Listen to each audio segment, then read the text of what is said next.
Jigs and Bigs is proud to announce we're being supported by Old Glory Outdoors. They're a veteran-owned company that carries fishing and hunting gear. Plus, they're highly active in supporting veteran organizations and charities. Old Glory is an authorized dealer of favorite rods, FX rods, Guggen baits, X-Zone lures, Sixth Sense, and many more. There's a brick-and-mortar store located in East Brookfield, Massachusetts, but you can also order online at oldgloryoutdoors.com. They ship anywhere in the lower 48 states or order online and pick up at the store. When you order, use the promo code JIGS and Bigs and you'll save 10% off your complete order. Plus, you'll help support the show. Make sure to check out the apparel line called OGO Gear while you're there. Old Glory Outdoors believes in the slogan "Start 'em young" to keep kids away from screens and enjoying nature. They've got a full array of live bait too. Check out oldgloryoutdoors.com and use the promo code JIGS and Bigs. Save some money and gear up now.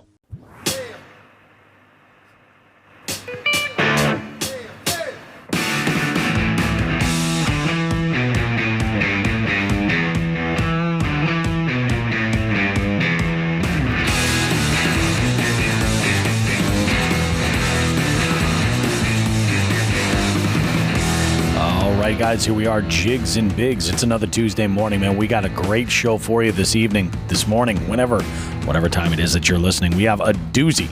This show here is so packed full of value, I can't even begin to break it all down for you, but I'm going to try. So here what we've got is a good breakdown of some of the happenings that has gone on recently over here. We're in the middle of a really cold weather system that's parked over us in our area, and it's just we're fed up with it. We're done. We're looking forward to open water, getting out and fishing, and spring fever has sprung. Everybody is looking forward to getting some pre-spawn action out at the water. Anyway, not only do we have that, but we have something real special tonight, actually. Two things for you. To start off, we have Mitch Skase. You guys might remember Mitch, Lip Gripper on Instagram. Well, he did an interview with us back over the summer, and he contacted me with a subject he wanted to bring up. We're going to talk about the mental game when it comes to fishing. We're going to talk about the ways that you can sort of find the motivation, find the drive. What is it that it's going to that it takes on your end to have success and connect the right way on the water? Well, that's what we're going to get to. We also have Brett Richards and company from the Make Massachusetts Fishing Spots Great Again group. You might be familiar with them on Facebook. They've done amazing things locally in Western Massachusetts, reaching out all kinds of communities, just making it happen, really.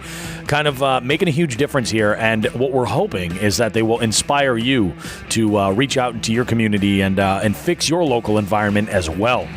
It's a doozy of a show. Everybody go ahead, get yourselves comfortable. We have a whole lot of fun lined up, and we're looking forward to a really great night. So get comfortable, buckle up, pull up your socks, as Sean the Fisherman likes to say.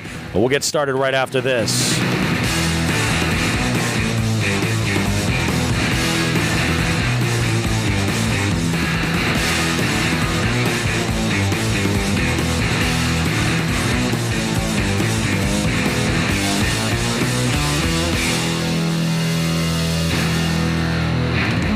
Hey guys, Bobby Roast Beef in here with Sean the Fisherman. It is a Tuesday, and this is one of those, I like to think of this show that we're about to get started as one of those supersized shows, in the sense that this has got a lot of real value to it right here. We talk about a lot. We have our guests for this show are from Make Massachusetts Fishing Spots Great Again. We've got Brett Richards with us. We're going to basically not only talk fishing and stuff, but this organization has started out at the core as a grassroots group of people going out to try to clean up their environment. They're just fed up, sick and tired with the conditions that some of these areas were that we all like to, recreate in and specifically for fishing. But, whether you're paddling, whatever your activity is on the water, some of these spots are in terrible shape. Tons of litter, super polluted, so they are doing something about it in a major way. So this is a great conversation that we have, and hopefully in your area, maybe you can get a little bit of inspiration from this and take something away and maybe start doing something good for your local environment too.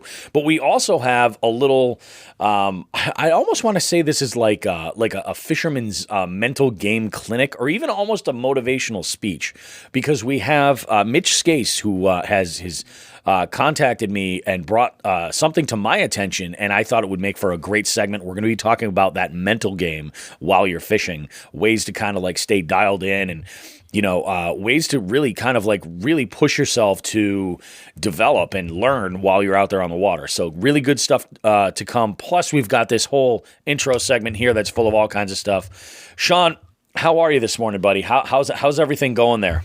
I am stumbling through my Monday morning. I know we recorded on Monday. I know we said Tuesday. It airs on Tuesday. This is Monday. I'm slowly dying a death yes. of 1,000 cuts.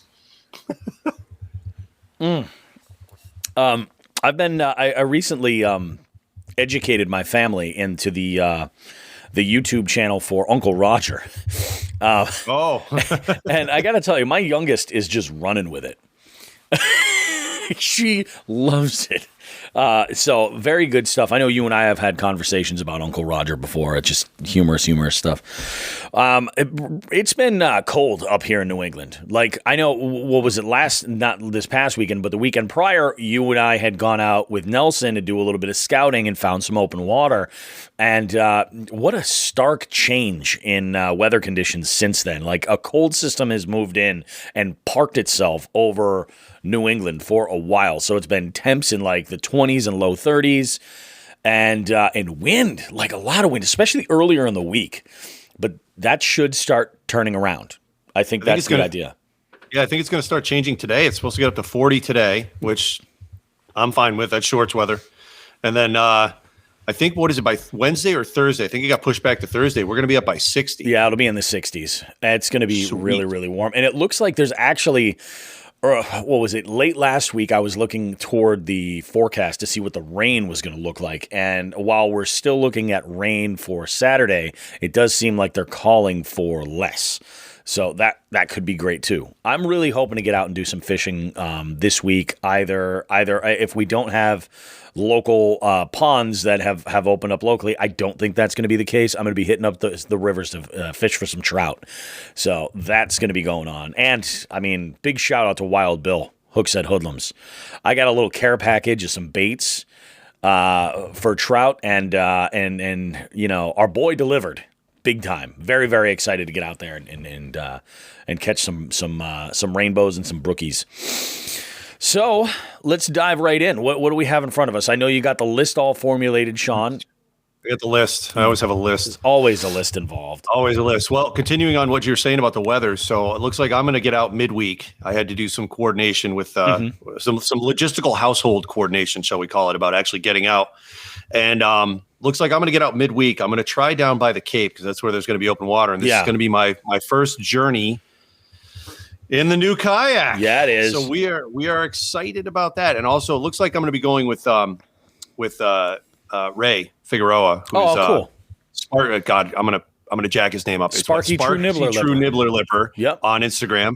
So Ray and I are going to head out, and he is also trying out either I can't remember if it's a new kayak for him or if it's it is a new kayak, right? Yep. Yeah. So he has a motorized, and I forgot the. Is it a Bonafide? I think it is. I don't know if the new one's a Bonafide. I think his old one was a Bonafide. I'm not sure about the new one, but so he's got the trolling motor in the front now. Is it an Old Town? Oh, it might be. I think it's an Old Town. You know what? You might be right, actually. Yeah. Maybe because someone we know had just gotten an Old Town like recently. Oh no, Delirious also just got another Old Town. That must be nice. Be nice, Delirious. I can't keep track of everybody's new kayak. I'm going to take the weekend kayak out. Yeah, you know what I mean. Apologize to Ray. We'll see you on Wednesday, Ray. I'll buy you a cup of coffee. My bad. Nice. I forgot what kind of kayak he has, but yeah, we're going to go out. I'm going to meet him down at one of my favorite little hidey holes down towards the eastern side of the state. Yep. And if things go well, we'll be able to fish one pond. If not, we're going to have to search for some open water. Beautiful. But I did, because of that, I did end up cleaning my reels and rods out last night. Now, I think I mentioned before that I have an order in with Old Glory for 3 reels for 3 bait casters. Mm-hmm. So they haven't gotten here yet. So I'm faced with a choice, of doing some touch-up maintenance to keep those reels going until the new ones come in. Yeah. Or really break them down and spend all that time. And I said, what the hell with it? I'm just going to do the touch-up stuff. So yesterday I did some, as much cleaning up as I could with the reels without really breaking them down. I, threw some more oil in, threw some more grease in, and cleaned up the rods and called it a day. Yeah, you're probably fine with doing that because I'll bet you know exactly what would happen. You would finish cleaning those reels, and as soon as they were done, you'd get a text from Joe, and he'd be like, "They're all down here, man. Come pick them up." Because then you're like, "Awesome! I just spent the afternoon doing this." And exactly. It's not like you're going to put those off and say like, "Well, I just clean these. They'll get a little more life out of them or anything." Like, yeah, there's no way. New gear. Let me jump through whatever hurdles I have to get this in play now. Now, sometimes when I get new reels, a lot of times I'll break those down anyways and put new grease and oil in. Oh, the new stuff? Brand new, fresh, right out of the box. I don't screw around. I want to make sure that they have what I'm used to. So that takes a little time. So I didn't want to do 2 sets of reels in a small period of time. But either way, so one of the things we have to keep in mind, I'll give my safety briefing here to all the listeners. If anybody's not familiar with the rule of 120, please look it up. Yeah, the rule this is of 120. Important. Yeah, in brief is you add your air temperature and your water temperature together. If they don't equal 120, you should have something on your body that if you go in the water, you're not dead. So even if it's 80 and 40, like 80 degrees in the air and the water's only 40, let's say you get a nice warm spell, I wouldn't play that game. I would make sure you're wearing a wetsuit or a dry suit. A lot of people don't. I mean, case in point, I didn't bring this up, but I don't know if I even told you this. In November, I think we had a nice day. It was somewhere around 60, I believe. And I was driving right alongside the Westfield River, and I saw 3 kids wearing jeans in a canoe. You know what? I'm like, yes, you're I do all remember dead. this. I do remember this. Yeah, I don't think we talked about it on the show at all. No. But I remember you telling me about this. I think was it a phone call post tournament or post something? I remember hearing about it. I think I was actually fishing at the bank when you told me about it. I might have called you as I drove by them because I saw that. That might have been it too. And I think my quote was from Jaws when Richard Dreyfuss tells those guys that they're overloading the boat. And he turns around and laughs and goes, "They're all gonna die," which is a classic line, and that's what I was thinking because. Yeah, that's not smart. Moving water, 60 degrees. Yeah, the water wasn't 60. No, you want to be – that's exactly it. Like, you got to be safe. But that rule of 120 is a good sort of guide, as to, like, what you should be planning for. Always be prepared, You never know the water temp sometimes until – you can check them yourself that day. So, do what you got to do. Plus, up here, our water temps, that rule of 120, it's later in the season when that finally comes around. So that's part of the reason why I'm cautious about, what time of year I throw the kayak in the water is just because of that. Because I don't have the stuff in play to be able to, compensate for it, like the nylon wetsuits and shit like that. So, take precautions. Yep. Yeah. So I'm ready to go out with Ray. We're going to give that a shot. I don't know what else I can say about that. It's time. We've got some open water. It's been too long and can't wait. Awesome. I hear you, man. Yeah, very, very excited. Looking forward to getting out there, getting some time out on the water. I'm really looking forward to doing some night fishing. I'm scheduling some time. I found that the windows that I have that probably are going to be most easily taken advantage of are going to be on weekdays right after I finish trivia. So I will be doing a handful of things to kind of, make sure I've got some gear so that I can go and do some night fishing after we're done. I've got plenty of time there. I have a schedule that'll lean toward it, and it's night fishing is something I've wanted to kind of get a little bit more familiarity with, because it is a whole other kind of ball game. You're basically fishing with the, you can't see nearly what you can during the day, so you're relying on some other senses to be able to make decisions, and you're reacting to sound and other senses as you're fishing. So it'll be fun. Plus, I want to fish for carp. I really do. I just kind of want to hook I just want to, hook one of these giants and throw it in like the Chronic Trips tournament or our tournament or something. I'm like, man, come on. Yeah, you and I have to discuss the species list for our tournament because it's coming to that time where I'm going to start posting everything for both the April Chronic Trips and our May event. And that's one thing I should mention about our May tournament is that in that tournament, I want to try to do as much promotion for that through the month of April as possible. So lots of details will be coming out there. Paul is jumping in here and he makes a comment saying night swimming. For you OG listeners of Jigs and Bigs, you'll get that joke, that little reference there. But oh man, good stuff. I got to go back. There's a couple of things that I want to throw out there. We had a couple of listeners that had reached out that either had just gotten into the show or were really kind of getting, super fired up about it. Where was it? What was this first one? Sean, go on down the list. I'm going to look for some of this info here, and I want to mention a couple of these listeners that had contacted us and let us know that they were digging what we were doing. Okay. Well, on the topic of tournaments, we at Massachusetts Kayak Bassing had our big, we opened the doors this weekend to the public. We said, all right, here's what we got going on. I should clarify that open the doors to the public. We let everyone know what our tournaments are. Obviously, we're a club-based tournament, so you do have to have a membership, which you can get on Fishing Chaos. You can get on, if you have any questions, you can go on to the MAKB page on Facebook. Hit that hard. So let me go through what we have concocted for the people here. Oh, God damn it. Yeah, now I'm searching for something. It's all good. While you're looking, Rodney jumps in. He says, "I'll give you my secret family carp bait recipe, Bobby." I'm game. Now I'll tell you, that's like a Pandora's box. If you Google carp bait, there is no shortage of different recipes that are out there for different types of baits. And everybody's got a different claim to fame. It's kind of amazing. But while you're looking for that, Sean, I'm going to go ahead and mention here. So we got two people that have reached out in the last week. One of them was Fish Daddy 401. Fish Daddy 401 makes soft plastic baits based in Rhode Island and is a friend of Matt Thayer, last week's guest that we had on. Matt owns Klondike Custom Creations. He said he's into the show, and we've definitely got a new subscriber. That's always great to hear. Then we got another message from George Costa Jr. And George sent a long message talking about how he's happy he found the podcast. He's relatively new to fishing, just started at some point last year, and he's from New England, so he likes the fact that there's New England, content, New England-based content for him to check out, which I agree. I think that's awesome. What he goes on to say, though, is that he's listening to these shows in order.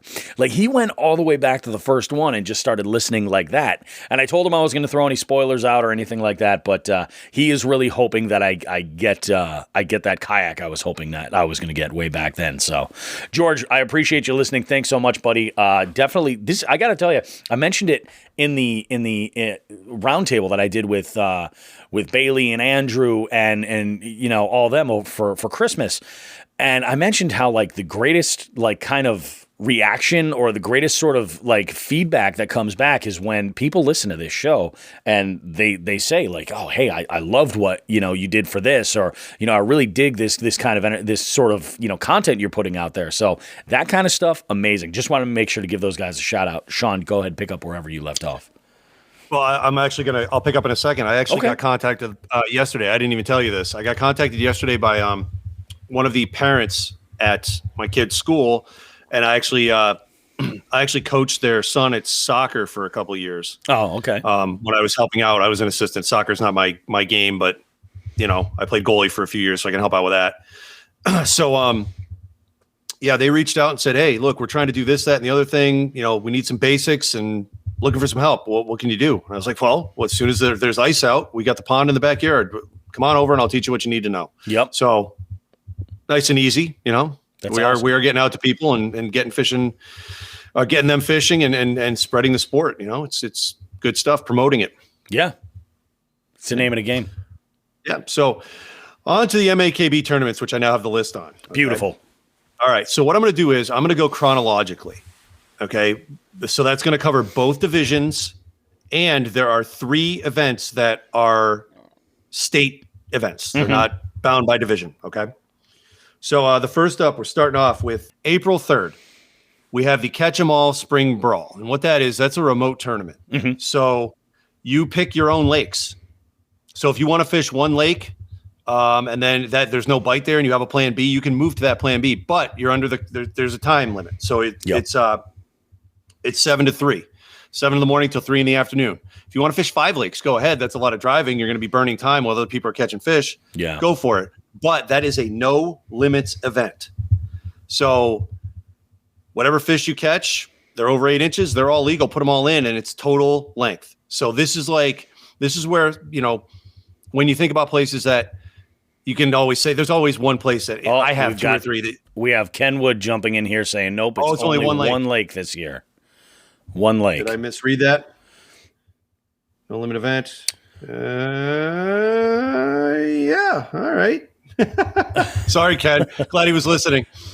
It's Monday. I'm just going to keep rolling with this Monday. Yeah. Apparently, should I leave? No, don't leave, man. You've got the list. I'll give you the list. You got the list.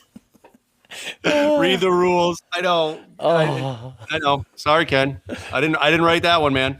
So, all right. So it's catch 'em all. They all count. And this is your numbers game, though. That's the thing. This is definitely the numbers game. It's great if you can catch a bunch of just absolute donkeys.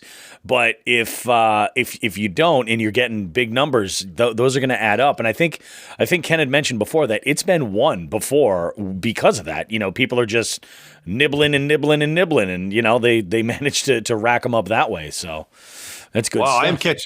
I am catching shit all over the place, and I deserve it. I don't know. Sorry, I got Tim actually dropped out of the fishing game for a couple months while it's been cold, and has come back just to harass me. Just to bust chops. I love it. You know what's going to happen, you guys? Sean is going to end up laying down on my couch explaining all his problems, and I'll be sitting there doodling in a notebook because I've got nothing for him. This is going to end up to a huge therapy session. It's going to be that first week of October all over again, but the roles will be reversed. I got you, Sean. I got you. Yeah, you know what? Fuck it. Let's tell everybody what happened this morning. I'm gonna gloss over a few details, but I woke up this morning and started responding to internet stuff before I was fully awake. So that was problem number 1. Problem number 2, Bobby and I talked about getting a hardwire connection to my, an Ethernet connection to my computer. So I have a 100-foot cable that I've had for years. I went ahead, ran that down, ran another cable going from my. Thank you, Andrew. Yeah, Andrew Quinn with the dagger there. So I set that all up, got it up to my new laptop, and realized it's a laptop tablet, one of those folding ones, and I don't have an Ethernet connection on there. So that was a good waste of a half an hour. What else have I done today? Everything in the past 23, 18, 19, 20. We're going to get you an adapter, though, so you'll be able to dial in and be connected like that. Yeah, I could just see you routing Cat 5 all over the house, just being like, son of a bitch. Well, I did it quick and easy. The connection from my router I did properly, but then the 100-footer, I found an outlet in the room that I do the recording in, and just ran the thing across the couch. Up there? Yeah, it's all over. It's behind me all over the couch.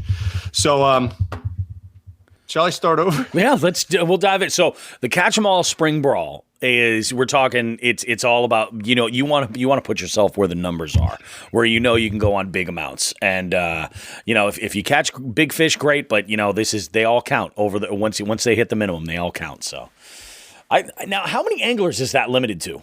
Because it's statewide, is there any type of a change as far as how many people you can have competing?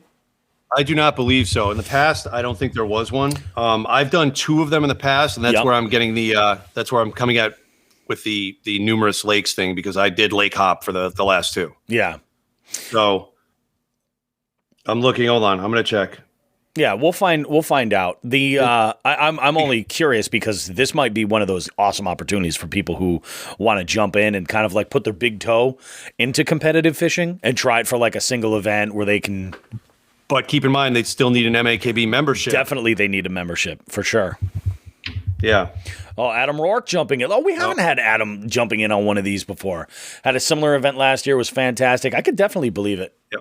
It's a 12-inch minimum. Jerry Howes just jumped in. It's a 12-inch because usually it's 8-inch for MAKB events, but it's 12 for this one. Yep. So that's April 3rd. Let's move away from that as quickly as possible. Let's move on. All right. So the 10th, April 10th, That is the kickoff for the Western Division Trail. That is at Quabog Pond. So for anybody who is familiar with Quabog has a couple rivers flowing in and out of it. And the markers, the boundaries are clearly marked on the Fishing Chaos page. Ken is enjoying me moving away from that topic too. So that's our first one. There you go. There's the launch of the Western Division is at Quabog. Next up, we have the start off for the Eastern Division, which is on the 17th of April. That is at the A1 site in Westboro, also known as George H. Nichols Reservoir. That is one of my favorite places to fish, so I'll probably be crossing over to the west if I can get a spot. I should make mention on these trails, the trail stops. They are limited to 24. A couple of them, particularly, I think I have 3, are limited to 20 because of space, parking, etc. I did what I could with the towns, and again, I focused on making sure that we had we were really going for places that were more suited to kayaks versus big boats. So a lot of the places I picked out, we don't even have ramps for. So you're taking your boat off your car and either carting it or having somebody carry it with you to the water. So be aware of that. All right. After A1, we have another Western event, and this one's kind of neat. I was very happy to get this one going. We have Buckley Dunton Reservoir and Yoakum Pond way up in Beckett. Now, an interesting thing about this one was during my research, I found out that Beckett, being way up in the mountains and having a few lakes, has a harbor master, which I thought was bizarre. And then I came across it with another town down the list too. So not weird. As uncommon, I suppose, but still unique. I never would have crossed my mind there'd be a harbor master up in the mountains, so up the shears. That's neat. So that's a split one. We're going to do the drawing for who's going where the night before. Yep. So don't just show up. You got to pay attention to that. And and then the way any of these split lake events are going to go is the first 2 people are going to pick are myself and Nelson, because we want a director at every lake. Gotcha. So, or honestly, it can be one pick. Nelson can pick one, and then I'm going to the other one. That's easy enough. But we're being placed in the first 2. So, and Buckley Dunton, the Buckley Dunton Yoakum is a 20-person event, and that one is split odd. I went by the acreage and just kind of divided it out evenly. So I think it's either 11-9 or 12-8, something like that. 12 on one, 8 on the other. Yep. I'd have to look. Not important. We'll get there. Our next event, this one was kind of a neat one. We are going to. I'm gonna jack the pronunciation up. East and West Washakum Ponds. Oh, Washakum. It does not look like it's spelled. It's not pronounced like it's spelled. It looks like something insidious. We're not going to get into it. So that is another event where it's 20 people limited. Again, I broke it down by acreage. Yep. Drawing the night before, 2 assignments, and Nelson and I will be split up, marshaling. He and I will know the parking plans and all that stuff, and so that's another one. All right, then we have an Eastern stop, which is on. I think I have it as May 15th. Let's double check. Yes, May 15th. Their second trail stop is at South Watuppa Pond or Lake. That is out east. I don't know. I'm not familiar with that lake, so I don't know. Cool. It's there. I wish I had more info on that. That's again. I'm going to have more info on the Western ones. Duh. So, that only makes sense. Yeah, I'm not familiar with Watuppa. That's not one I'll be going to. And then and you've got no need to wine and dine the harbor masters of the Eastern Division stuff. Yeah. True. No, true. It makes sense. Ken and John and the rest are doing that. So then the next stop is another Eastern one, and I will be hitting this one because it's one of my favorite places to fish on the Cape. Waquaket Reservoir out in Barnstable, I believe it is. And Waquaket is it's the biggest body of water on the Cape. It's got northern pike in it.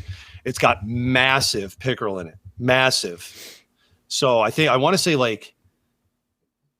I think I got 5 or 6 state pin chain pickerel this year. No kidding. 5th biggest pond in Massachusetts. Yep. And definitely the biggest on the Cape. Yeah. And I want to say out of those 5 or 6, 4 or 5 of them, all but one of the state pins came out of that lake. That place is loaded with big pickerel. Yeah.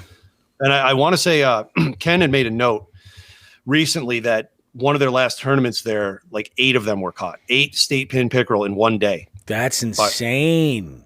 Ken, if I'm wrong on that number, I apologize, but it sounds great for radio. I mean, still, that's an amazing number. I mean, even if you're off by a couple, still, like, that's insane. In a single day?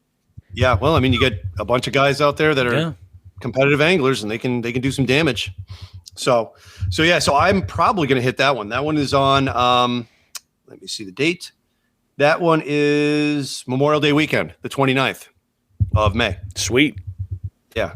I'm going to do this here. This is going to be a little smarter thing to do. Why don't I have both screens up? Look at me. Look at you multitasking. I didn't think about that. Again, it's Monday, and it's a bad Monday. It's very Monday. Bad Monday. All right. So after Wequawket, we move into June. There are one stop each in June. So the West is stopping on the 12th.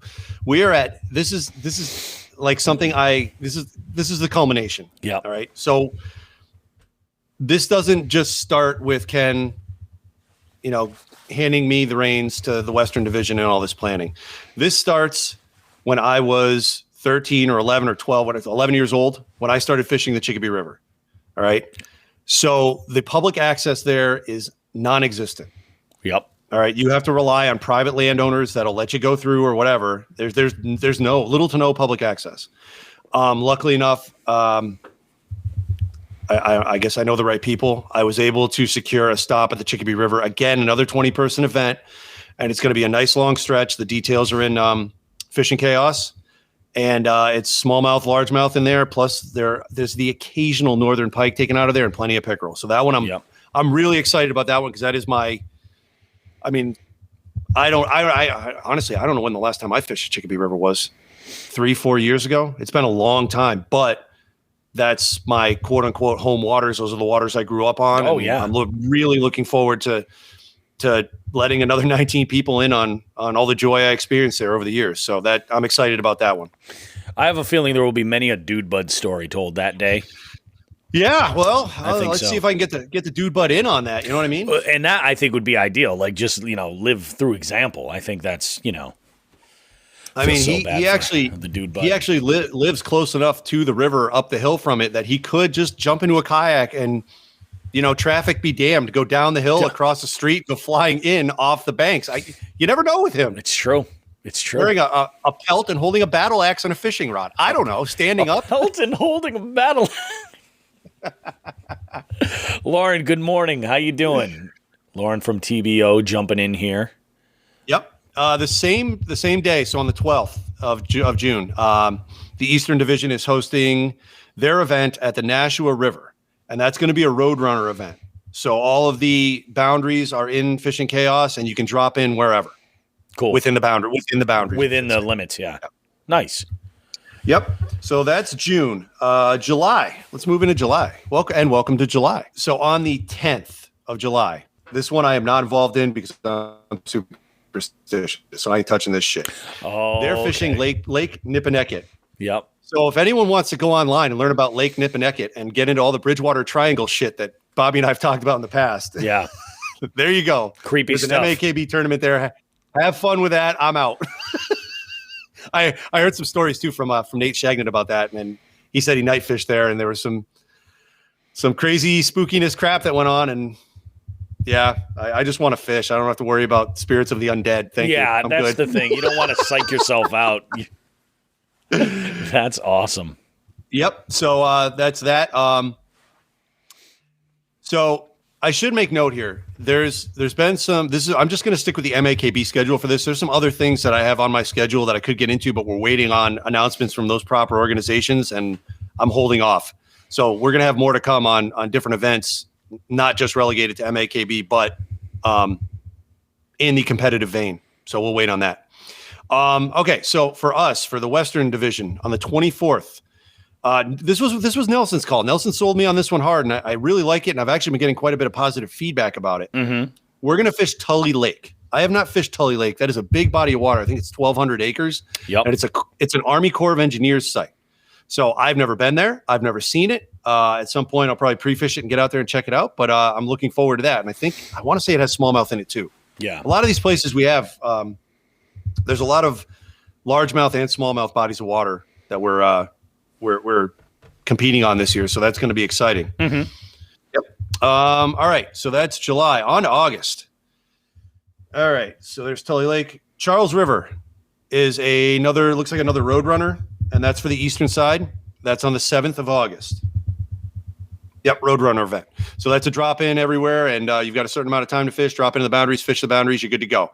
I fished the Charles last year early. Mm-hmm. I think we talked about that on one show, didn't we? I had a tournament one weekend at the Charles, and I had a really rough go of it. It's at some points it's not even really a river. It's like a 20-foot stream, and finding bass were tough. Yep. But I found a few, but I didn't get skunked. But I did lose one big one early in the morning, and that was my day. It was Nibblerville from there on in. So lost a lot of jigs, a lot of timber in there. But so yeah, they've got the Charles, and then this was a fun one. I actually ended up getting to know quite a bit of the town, trying to get answers on this. Okay, there you go.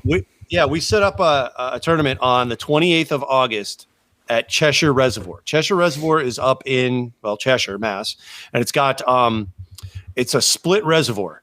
So it's going to be kind of funky. Cheshire's got it's a good sized body of water. It's got 3 basins. The South Basin, after talking to the town, we're going to keep off limits because it just turns into a swamp by May. So there's no point to that. The Middle Basin and the Northern Basin, they are separated by a road, a large piece of land, but there's a ramp at the north end of each. Now, the easy thing to do would have been get the parking and get the permit for the northern end, which is state run, and then let anybody who wanted to cross the road pull out and cross the road do that.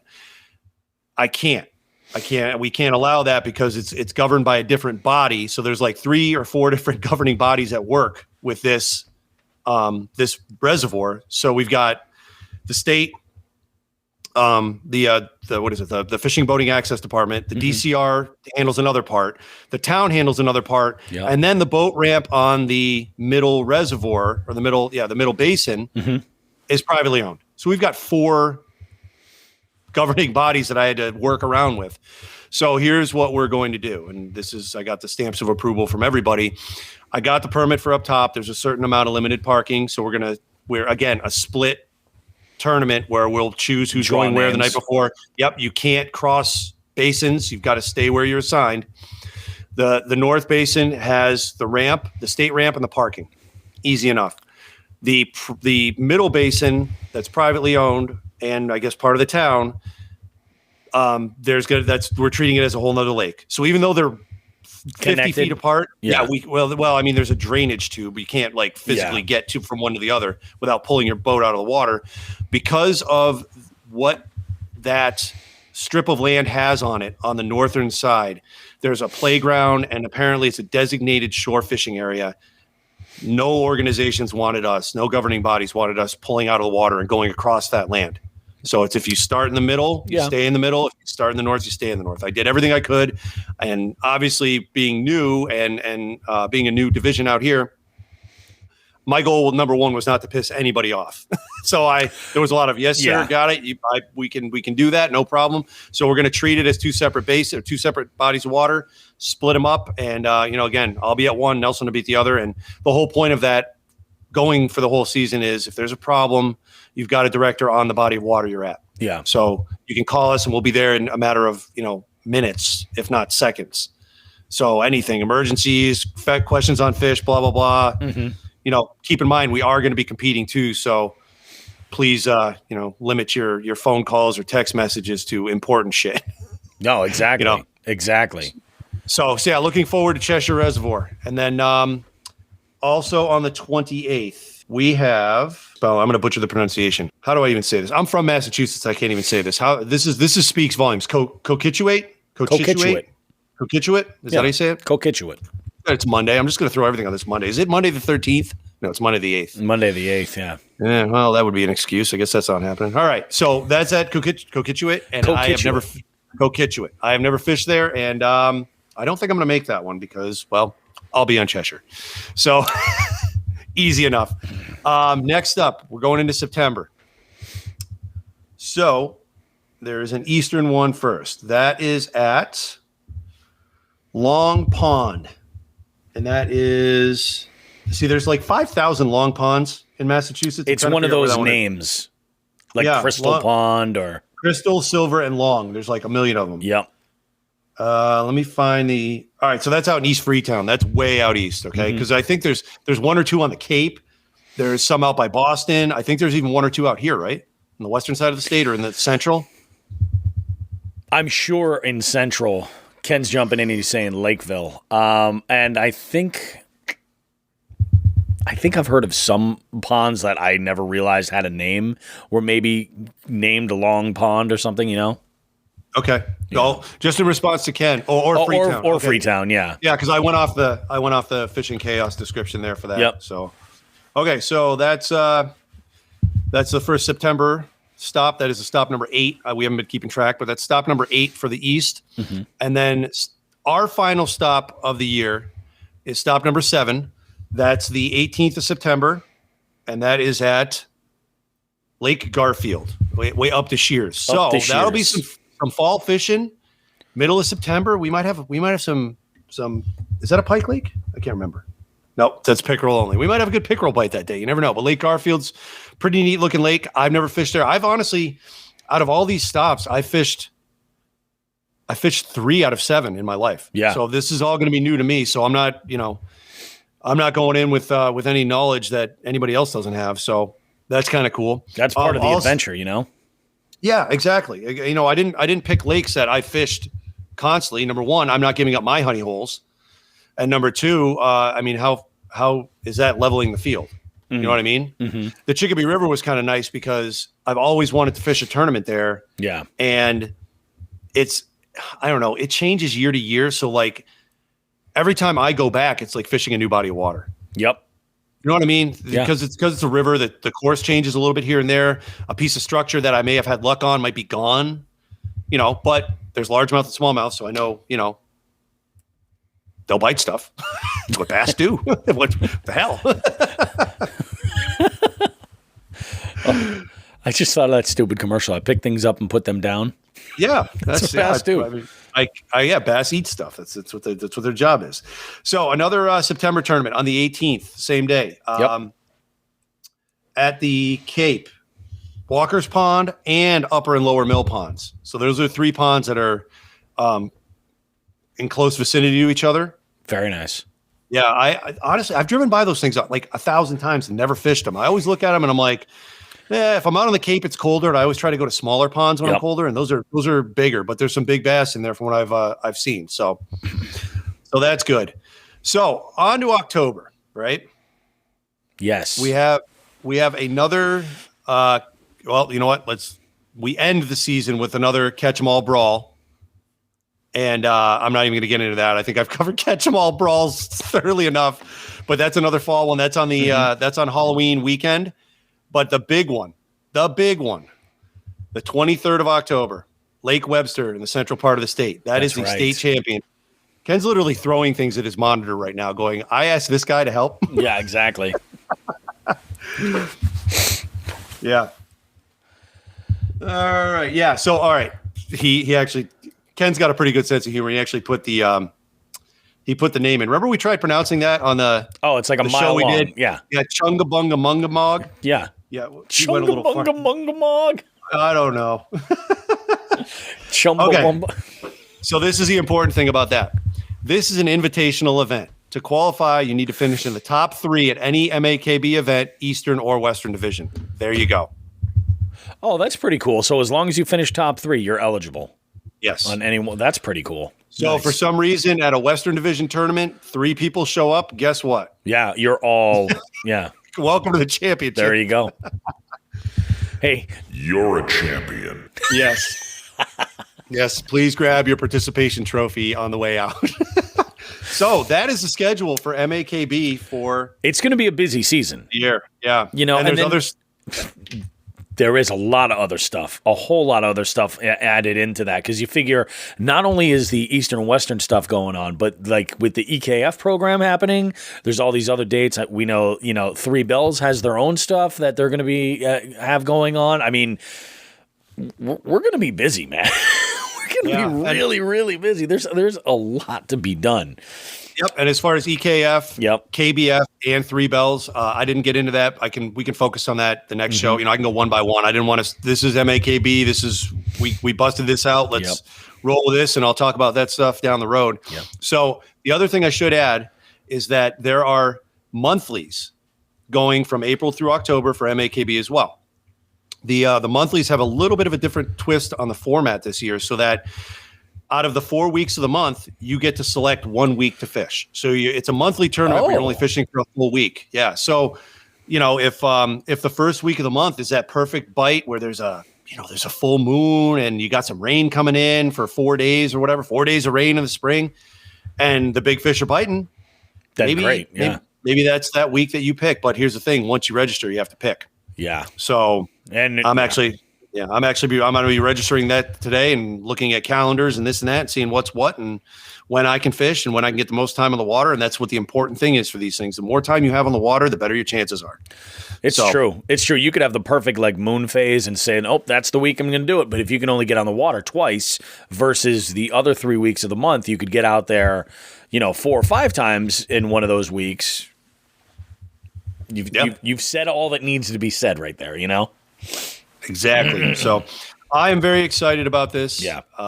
Ken, everyone on the East is excited. Nels, we're ready to go. We're chomping at the bit here. This has been a long, shitty winter that apparently started in February of 2020. It's true. And I cannot wait to get back on the water and do some competitive fishing this time out for us on the western side of the state. Yeah. So once these events are in the books, we've talked about this, sparingly. John Ferreira and I are going to be doing a recap show. Yes. So the breakdown. We're not. Yes, it's called the breakdown. John has done all the legwork on the titling, the graphics, etc. So what we're going to be doing is, after a Western event, so I'll just use that first. I'll be talking with hopefully the winning competitors, getting, doing some interviews, setting out the scene, basically just one big recap. And John's going to be doing the same on the East. So we're going to have a whole different show just dedicated to that. So if you're not in Massachusetts and honestly don't give a shit at how many nibblers we're catching throughout tournaments, you don't have to listen to it if you don't want to. It'll be on a separate format. We'll be rolling with that. Yep, we'll be releasing that. I think the plan is we're going to be releasing that Monday mornings. That's the idea. It'll be so that way when the weekend concludes, you'll have all this stuff ready to go and digest, and you'll be in good shape. You'll be able to get all the information to be on point for that next tournament. Be all caught up to what's going on. Who your competitors might be when you're at the championship for Chungamunga Oingo Boingo. You know what I'm saying? Exactly.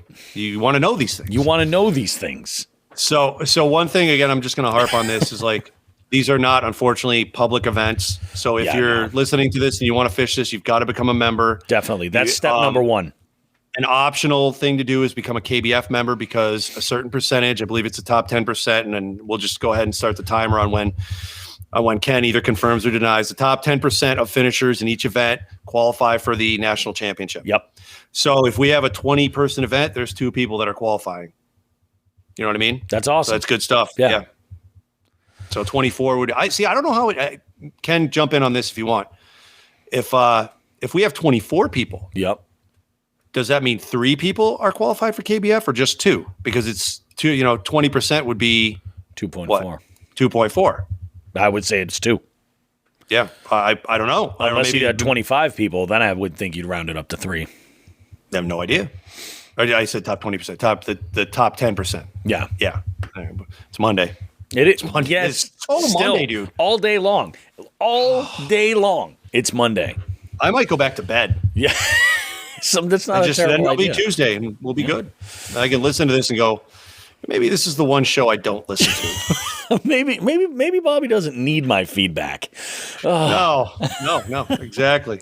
We're going to message while you're editing this tonight going, the hell? What the hell is wrong with you today?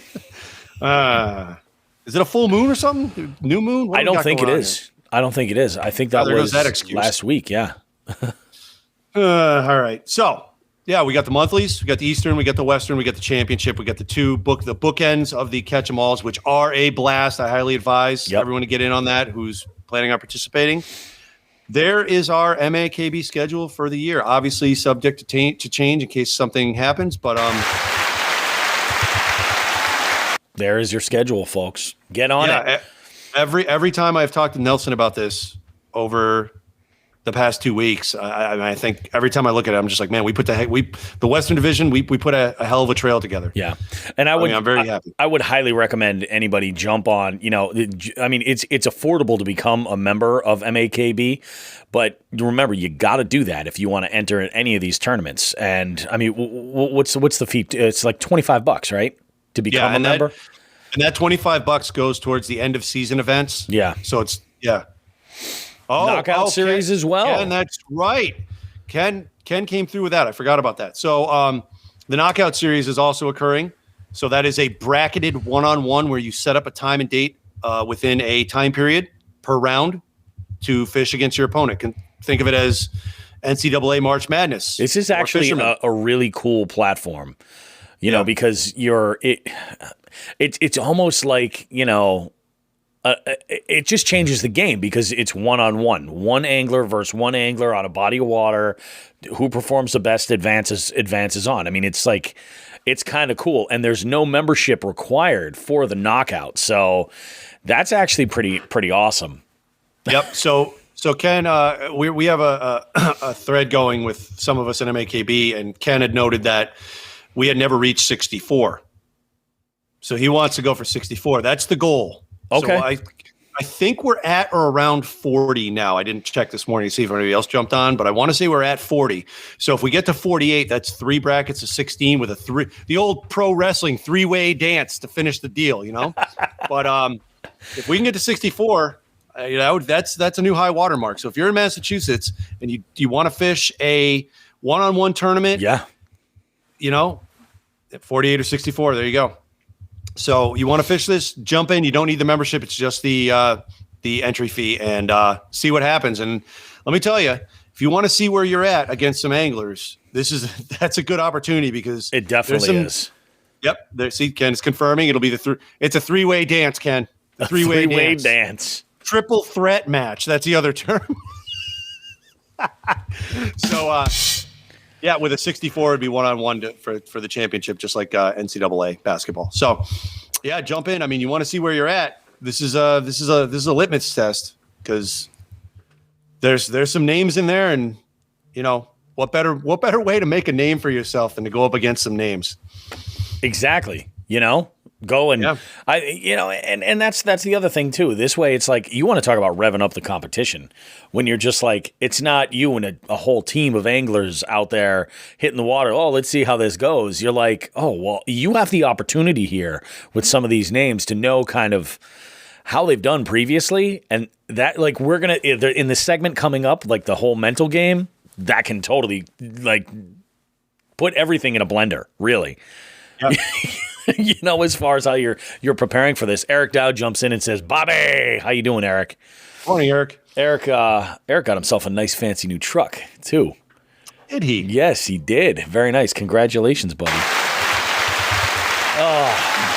So that's cool. I'm glad, we've got, it's going to be a busy time for everybody, competing. I know, Wild Bill has been trying to, dip his foot into the tournament or into the tournament school, as far as getting out there. And there's a whole lot of interest. I know Delirious is super interested on getting a bunch of things together. It's 2021 is shaping up to be absolutely out of this world. It really, really is. And if you're in New England, if you're in Massachusetts, MAKB is the way to go. Go ahead and get your membership all set and jump on all this good stuff. It's going to be a whole lot of fun. Open water. It's so close. It's so close. Did you see that meme I posted there, Sean? With the kid at the desk. I shared that several times, as a matter of fact. Yes, I feel like I relate to that and understand more than anything I've ever seen on the internet. That that meme right there.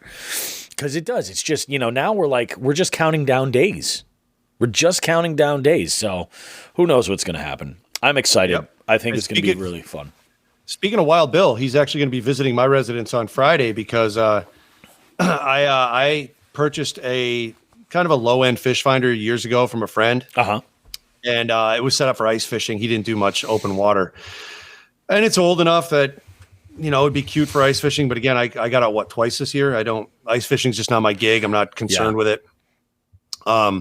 So Wild Bill was talking about getting a fish finder. And I said, well, look, if you just want to learn, just grab this one from me. I'm not using it. It's sitting there. It's doing nothing. I've had it on my shelf for years. Yeah. I hooked it up to a battery, made sure it was all functional, and it was. So Wild Bill's going to be shooting over. I'm going to do his install for his kayak.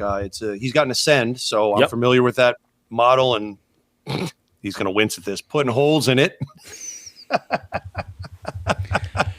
So I'm ready to go.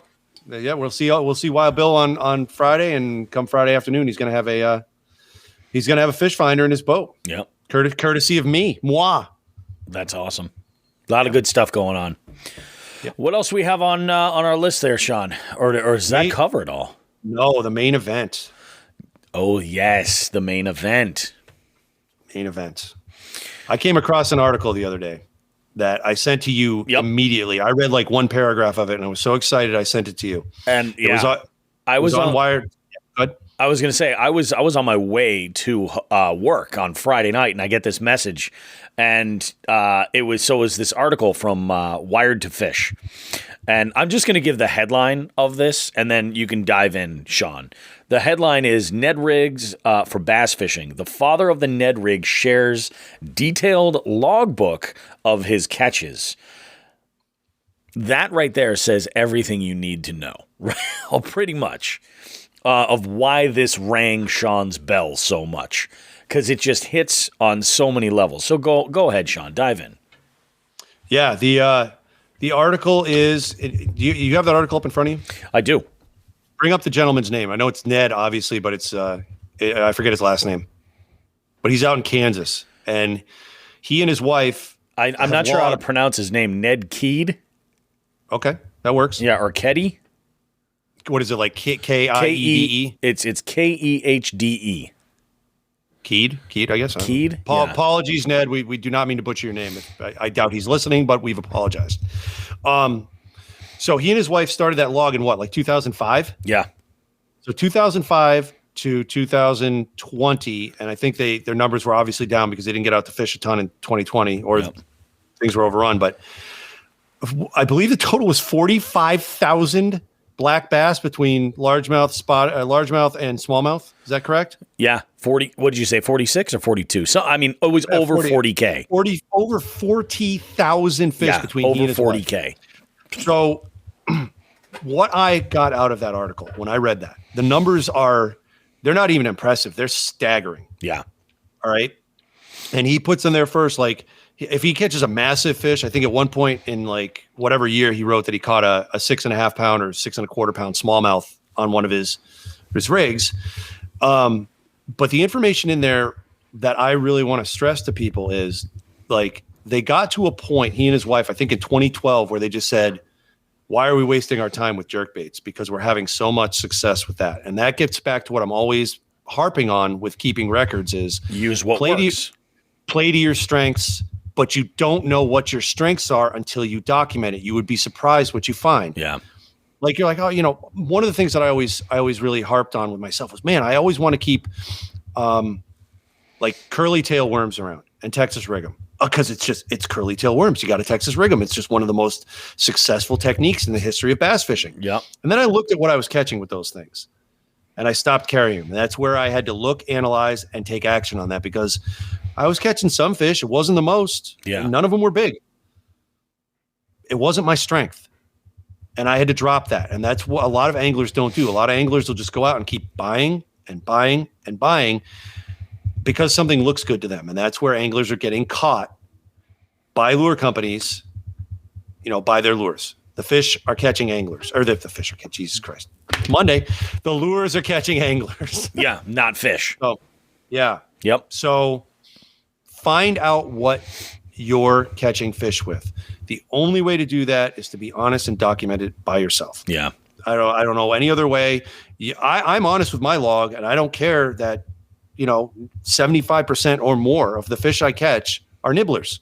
They are. You're going to catch more small fish than you are big fish. Oh, yeah. But the difference in just doing that, not paying attention, and then paying attention and analyze what you're doing is you're going to try to increase the number of big fish, whether it's length or weight, and you want to increase those numbers.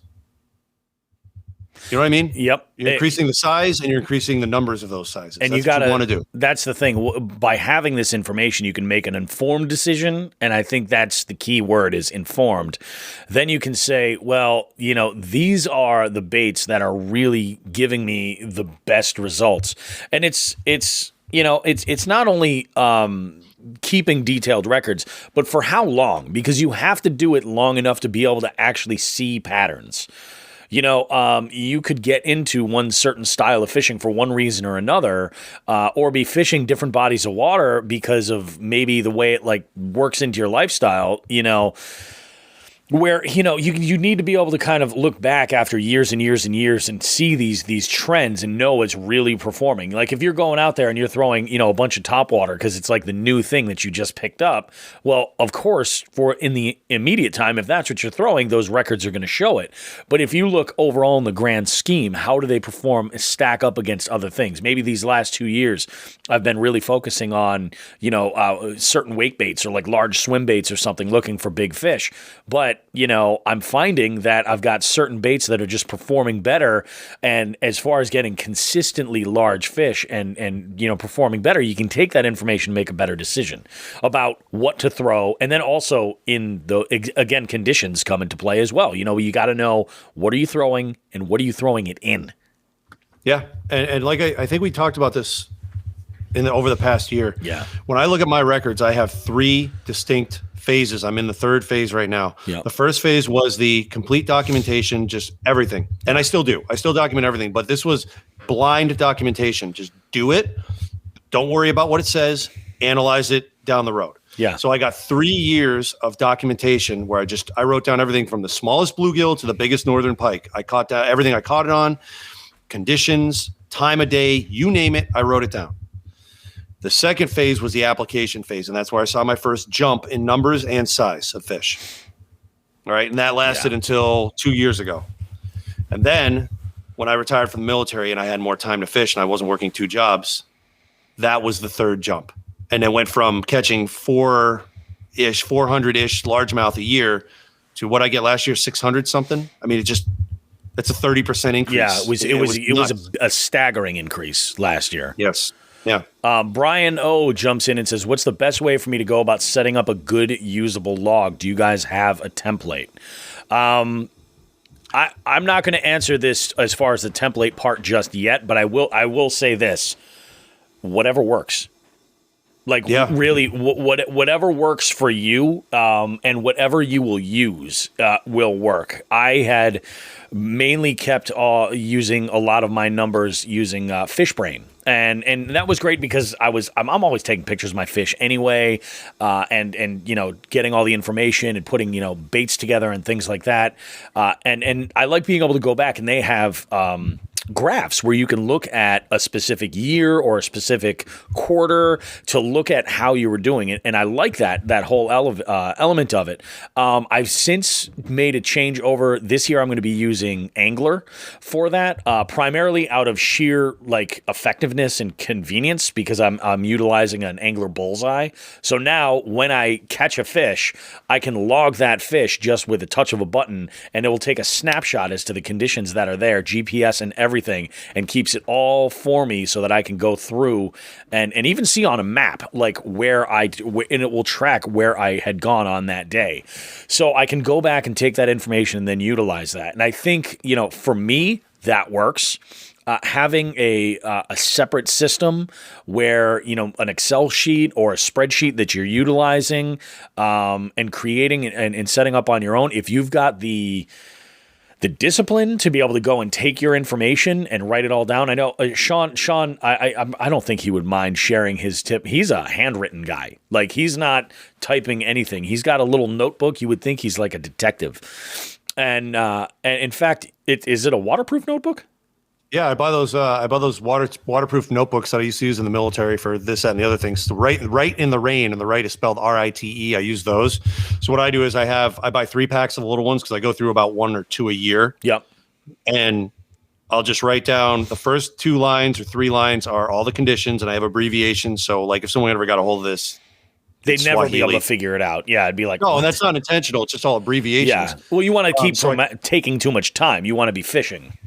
Yeah. And the first thing I do is I write down the conditions, and then as I catch fish, I'll write time, species, and I, of course, being military, for all those years, it's 24-hour time. So I'll have 0, 5, 35, all the way to 20, 23, 59, depends on what time. So I'll write down the time, the species, the length. Again, I don't worry about weight. I don't care. And then what lure I caught it on. So all the other information is above that. I only have to write that once. If I switch lakes, then I do another entry for the lake and the time and all that crap. And I write the times that I'm there too. So I write that stuff down, and that's while I'm on the water. So if anybody who fishes with me, like if I'm lucky enough to catch anything this week when I go out with Ray, he's going to see me from close by. The first thing I do is catch the fish, and the first thing I do is reach down and grab my notebook and write down exactly what I caught it on. And again, the whole point of my database was to save me money on lures. So I didn't just go to any random big box store and just start spending money. Yeah. I know what works for me. I play to my strengths. That does not mean I don't try new things. I do. But I don't go to the store and say, wow, there's a new lure. I need one in every color. Every color, every weight, every size. Yes. Yeah. I have a color palette. Again, part of the whole deal, I have a color palette that I feel I'm strong with, and I know when to use and where to use. Should make mention that those waterproof notebooks are available at 3 Bells Outdoors. Contact 3 Bells Contact 3 Bells Outfitters if you would like to take some notes. I guess Ted uses them as well. Which I kind of when we met Ted, I kind of felt like you guys were kindred spirits in a way. Like you guys are probably fish very similarly as far as being like well-oiled machines. You know what I mean? Very efficient on the water. You're not looking to fuck around. You know what I'm saying? Yeah. Well, that's true, but I try to be efficient. I think sometimes I get lost in the weeds just like everybody else. Like I have been known, I kick myself for doing it whenever I do it, but I have been known to break the golden rule on occasion. Don't leave fish to find fish. Never leave fish to find fish. And sometimes I do that, and I shouldn't. You make a really good point. I'll say this much. I try to live and die by that rule. Oftentimes I die more by it than anything. But I will say this. Like at some point, I feel like you need to, if you're catching fish and you're catching small fish, right? I think, the bullseye. Oh, they don't have you guys. I didn't realize you guys had the bullseyes there. Really? I don't know. What are the bullseyes? The bullseye. I can show you the bullseye because I only got the right in the rain because they were available at military BXs across the world. So they were easy. BXs, PX, etc. This is the bullseye. It's a little button with the angler logo on it. And it connects to your phone via Bluetooth. And every time you make a catch, there's 2 different functions of it. You can click it once to make a catch. And what it'll do is it'll just on your trip, because it's recording your trip while you're doing this, it'll mark a point on the map that you had a catch there. It'll take a snapshot of those conditions. But it'll also, if you double click it, it will put a waypoint. So if you're, fishing this one section and there's a bunch of really good grass or something there, you can put a waypoint there and then customize that waypoint afterwards. Very, very cool. Like, but it's one of those things. Oh yeah. I didn't realize that, Lauren, that you guys have the bullseye. That's nuts. I thought that was, you had to get it directly through Angler, but I would recommend it. It's just one of those tools that will help kind of make your documenting a little bit easier. It'll add in, temperature for that, the air temperature it'll give you. It'll give you your moon phase. It'll give you all of your weather stuff for what was going on in that moment, which definitely helps. But, your water temps and things, it's not going to give you that. Although, yeah, like I said, I'm kind of into my system now, and it seems to be working for me. I don't know enough about the bullseye systems and et cetera. Yep. I'm definitely KISS on the logging, and then for sure. And then immediately when I get home, the first thing I'll do once all my gear's put away or whatever is sit down on the deck or at the table or whatever and just enter it all while it's fresh in my mind, because I have a section on notes. So anything I think might help me in the future, I write down in there like, hey, I was with Bobby Roast Beef and he caught a 19-incher on a rat or something. I can put that in there. Yeah, exactly. I don't know why this makes me laugh so much, but when you talk about like taking and entering in your notes into the database, in my mind, are we at the point now where we're too old to remember the end of Doogie Howser when he would write his journal entries in his computer during the end credits? Ding, ding, ding, ding, ding, ding, ding. It's pretty close. Ding, ding, ding, ding. That's what I imagine. It's pretty close. Yeah. Yeah. Sean the physician. That's it. Yeah. And honestly, most of the information is stored now as pull downs. You know what I mean? So it's like I rip through that. Even if I have a 20 or 30 fish day, which is getting rarer and rarer with more pressure on the water. Yeah. It still takes me, 15 minutes to get it in there. And it's not a big deal. No, but it's highly valuable. And getting back to Brian O's question, I could send you the template, but it's not. It might not be fit for you. It's a good place to start, I guess. Yeah, there's talk about retooling it and making a template available that's got some customization and some tools there to kind of make it work. But really, I think at the end of the day, whatever it is that's going to work for you, and that ultimately works. Like there's really like a lot of things in life. There's not necessarily a wrong answer, when it comes to something like, especially record keeping, that's super personal. Like the way you like to do it is the way you like to do it. Sorting is huge.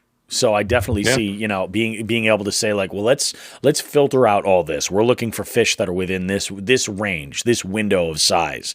When do things start changing as far as fish that really like matter in a competitive sense or even in a pride sense, like where you're just like, where are those fish where you're like, oh no, this is a keeper. You want to be able to look back and kind of eliminate certain things, Yeah. Good stuff. Man, that's all I got for this week, man. Yeah, that was it. Read that article. I urge everyone highly to read that article on Wired Fish. It is right in my wheelhouse, and it's fascinating reading. And if you really get into it and start applying some of the things that are in there, you might see yourself, improve as a fisherman, and that's what everyone wants. Yeah. I think that's exactly it. So we have something really cool coming up next, like unbelievably cool. We have. I'm just going to say this much because we kind of build into how this conversation came to be. But if you are an angler who finds sometimes that maybe you're your own worst enemy when you're out on the water, you get out there, you're fishing, you're having a rough day of it, and you're just like, I guess they're not biting, I'm going to take off. And you're just not catching much for fish. And you've got friends that maybe you're just killing it. And you want to know what it is. Well, we got into the mind of one of our buddies from up the Shears, who can really shed a little bit of light on ways that you can kind of get out of your own headspace and what it takes to start really kind of making advances into improving your fishing situation when you're out on the water. So check that out. We got Mitch coming up in just a bit. That's coming. Actually, it's coming up right now.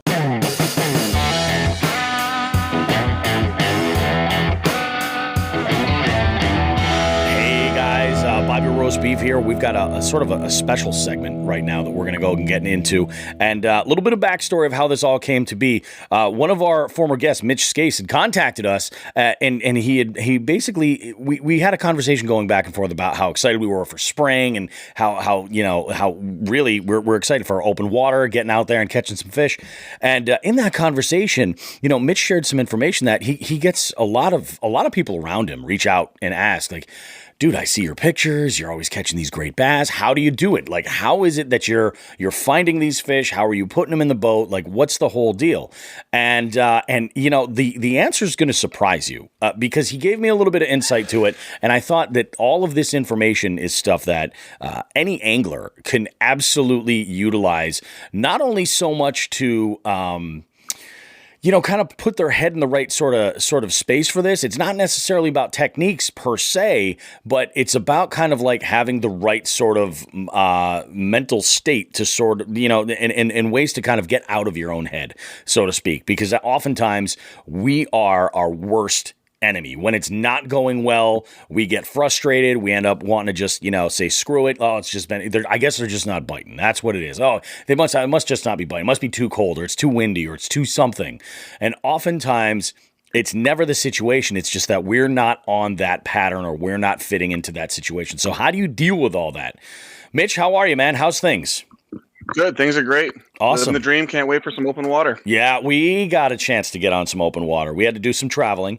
We went very far away from the shears, though, and we did find some. And your boy is on the board for 2021, and it's such a good feeling. I haven't caught a fish since like around Halloween.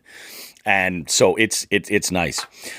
You guys might know Mitch as Lip Gripper on Instagram. Now, not only is Mitch just an absolute freaking powerhouse of an angler, but he's also a killer photographer. And all of his photos that are on there are not only of amazing catches, but they're just great images, and people often dig them.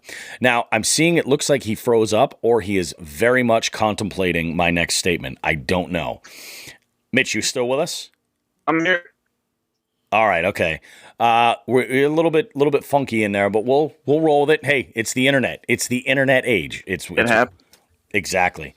Sean the Fisherman is also with us, and he's going to add some insight to how all this good stuff kind of comes out in the wash, and how you can sort of approach it. So, Mitch, let's just jump right into it. Let's talk about the I think you call it, what was it, the 5 Ps or the P system? Yeah, the Ps of fishing is what I call it. I love it. It's awesome. Explain that a little bit for the listeners so that they kind of have an idea of what we're talking about. So, like Bobby had said, I have a lot of people that have reached out to me, you know, how do I catch more fish? How do I become a better fisherman? And as we all know, there's so many videos on YouTube about, you know, different baits, techniques, how to get it done. But I think that you can break it down a little bit more simply to just become a better fisherman, because in my opinion, if you don't have these P's, those videos aren't going to matter. Learning different techniques aren't going to matter. You need these things to be a successful fisherman. So I kind of just, over the years, put together this little system to not only help the people that ask me, but like even myself, I'll find myself on the water, kind of checking my P's, if you will. So that's kind of where it came up with. That's awesome, man. So let's go ahead and dive in. Like, what is it? Is there a specific order? I'm looking up the message right now. I wouldn't say there's a specific order. I think a lot of them kind of go hand in hand. Yep. But I have preparation, placement, presentation, persistence, patience, and practice. Now, like I said, a couple of those kind of go hand in hand, like persistence and patience. But like I said, if you don't have all those things in check, you're going to miss fish, you're going to get frustrated, and you're probably going to go home early. Yep. Yeah, absolutely. And there was a time where just after we launched this podcast, I kind of had a breakthrough one day specifically with persistence, where I was just ready to call it. I'm like, you know what? You know, I'm just having a crap day. I was bank fishing.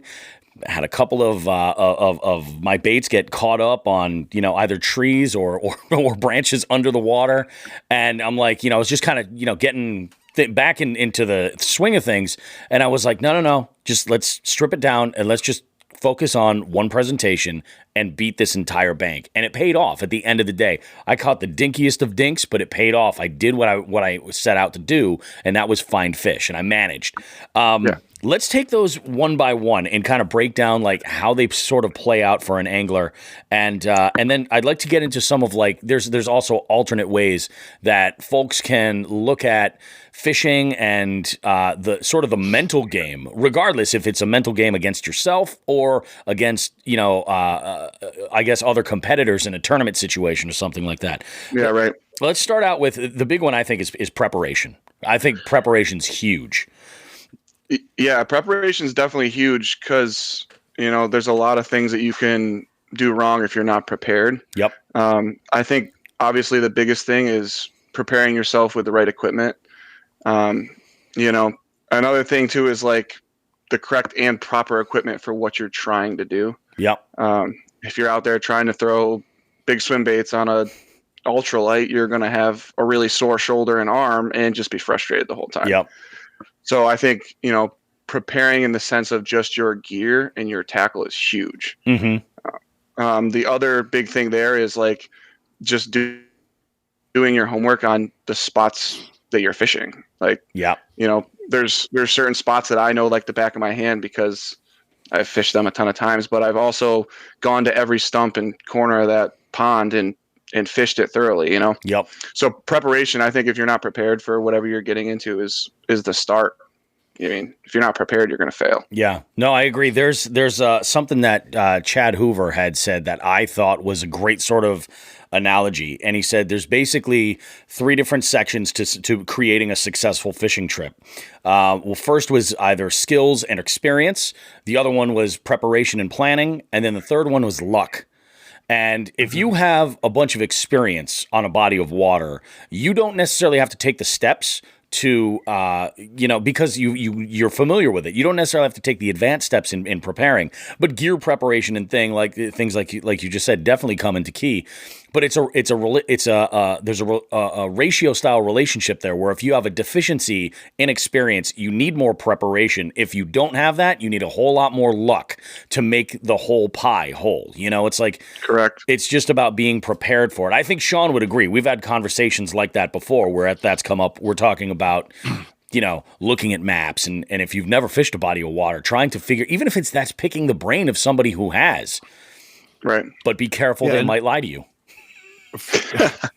For me, preparation goes even further than that because you actually, when you really think about it, you're breaking it down 2 ways. There's your overall preparation for fishing period. So that means all of your gear, like, we've talked on the show a million times. I made that database that I harp on so that I know what I need to go out at any body of water with lures. So I never have to worry about, well, I'm only going to bring this rattle trap, or I'm only going to bring this crankbait, or I'm only going to bring this spinnerbait at a different body of water when I don't know. I'm prepared to go to any body of water with the lures that I carry because of the database playing to my strengths and weaknesses. Then I can start looking at maps and individualized stuff. So yeah, preparation's huge. But again, for me, it's an overall and a specific depending on the event. Preparation's big.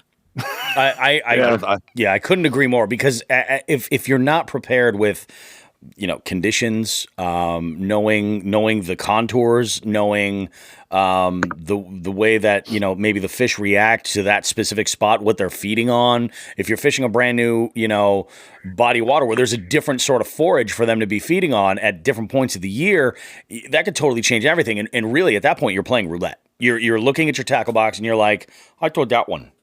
I mean, that's pretty much it, Yeah. And I've been there too often. That's what I'm ultimately trying to break. This next one I think is really huge, and that's placement. I'm curious about that, Mitch. Go ahead and tell me a little bit about it. So placement for me has everything to do with your ability to hit spots while you're casting.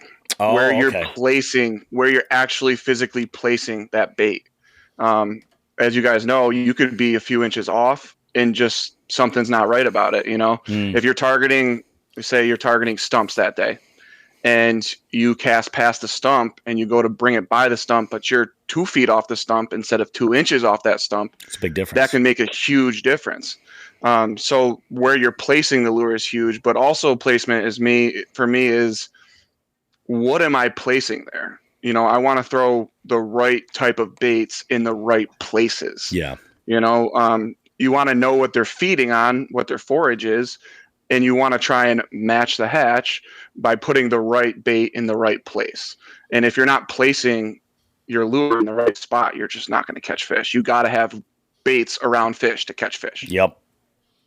It's definitely true. It's definitely true. And I think as especially like the three of us fish in kayaks regularly, I think that also when you're fishing, especially in a kayak, it has to do with where are you placing the boat, in order to get access. How are you dealing with wind? I have a lot more to learn there. That is that's been a major struggle for me. But, it's something where even if you're just at least aware of it, you can sort of try some tactics to improve your situation, I love that. Yeah. And with placement, it becomes increasingly more important too, or in and around cold fronts, because if those bass are only going to move 3 inches during a cold front, or maybe a foot or 6 inches or whatever that small little window is, you gotta nail it. It's playing darts, Yeah, it definitely is. The next one here I think we should go over is presentation, because this can mean so much to so many different people. What is it? How was it that this plays for you, Mitch? So presentation for me is you've got to place it in the right place, but just putting it there is not enough. If you throw that bait and you don't present it in a way that triggers that fish to bite, they're just not going to bite. And it could be as simple as downsizing, because to me that is presentation. Size of the lure matters.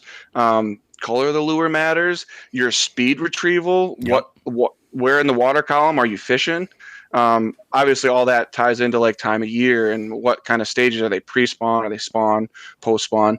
So yet again, placing it is one thing, but you've got to present that bait correctly. Mm-hmm. And the thing I always say is, like, I don't go to a pizza shop and order a burger. Yeah. That makes sense. Like, yeah, I hear what I'm going to order the pizza.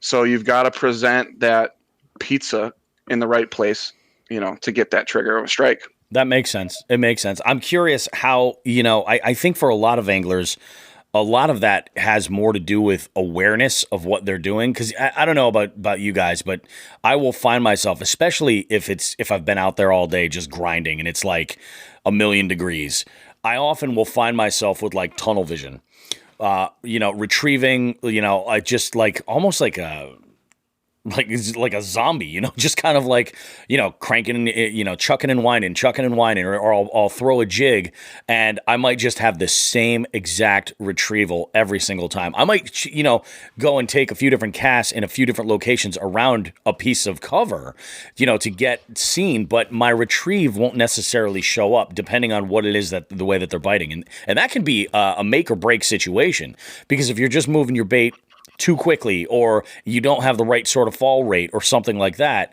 it can really, really, really mess stuff up. We lost Mitch, but Sean, I'd like you to chime in, and we'll see if we can get him reconnected. Sure. I'm glad you said at the beginning of this, or that Mitch had said at the beginning of this, with the way all these factors, all the P's are just interrelated, because really, when you talk placement for me, and like Mitch had just said, basically matching the hatch, that goes back into preparation. What lives in this lake that you know what I mean? Or body of water, that crawfish are everywhere. That, bluegills or sunfish are everywhere. Northern lakes will have have yellow perch. Yep. Most lakes will have crappie. I don't know about west of the Rockies, but they're going to have trout in there all the time. So that goes back into preparation. So, you're not throwing a yellow perch bait in a lake in California. So yeah. I'm curious regarding presentation. Now, for me, one of the things that I always look at is water clarity and visibility. What am I going to do? Am I going to throw something really dark like a black and blue jig, or am I going to go throw something really, really bright like a white and chartreuse spinnerbait or something? Based on the ability to see. I'm curious. I've heard this before, and I always kind of took this with a grain of salt. Natural never hurts. I'd agree with that. You would? Yeah. Like that's, I would completely. That's the thing. I've heard that before. Natural never hurts because regardless, especially if let's say you're throwing something that's, that's got some motion to it, like a Colorado blade spinnerbait or a chatterbait or a lipless, and you have a natural, like a baby bass or some type of a perch pattern or something. If it's in that body of water, it could definitely help you. I'm just curious because I always was like, well, I suppose there's advantages in other times of changing up color. But, so natural never hurts. But, you got to make sure that's natural for the body of water that you're fishing.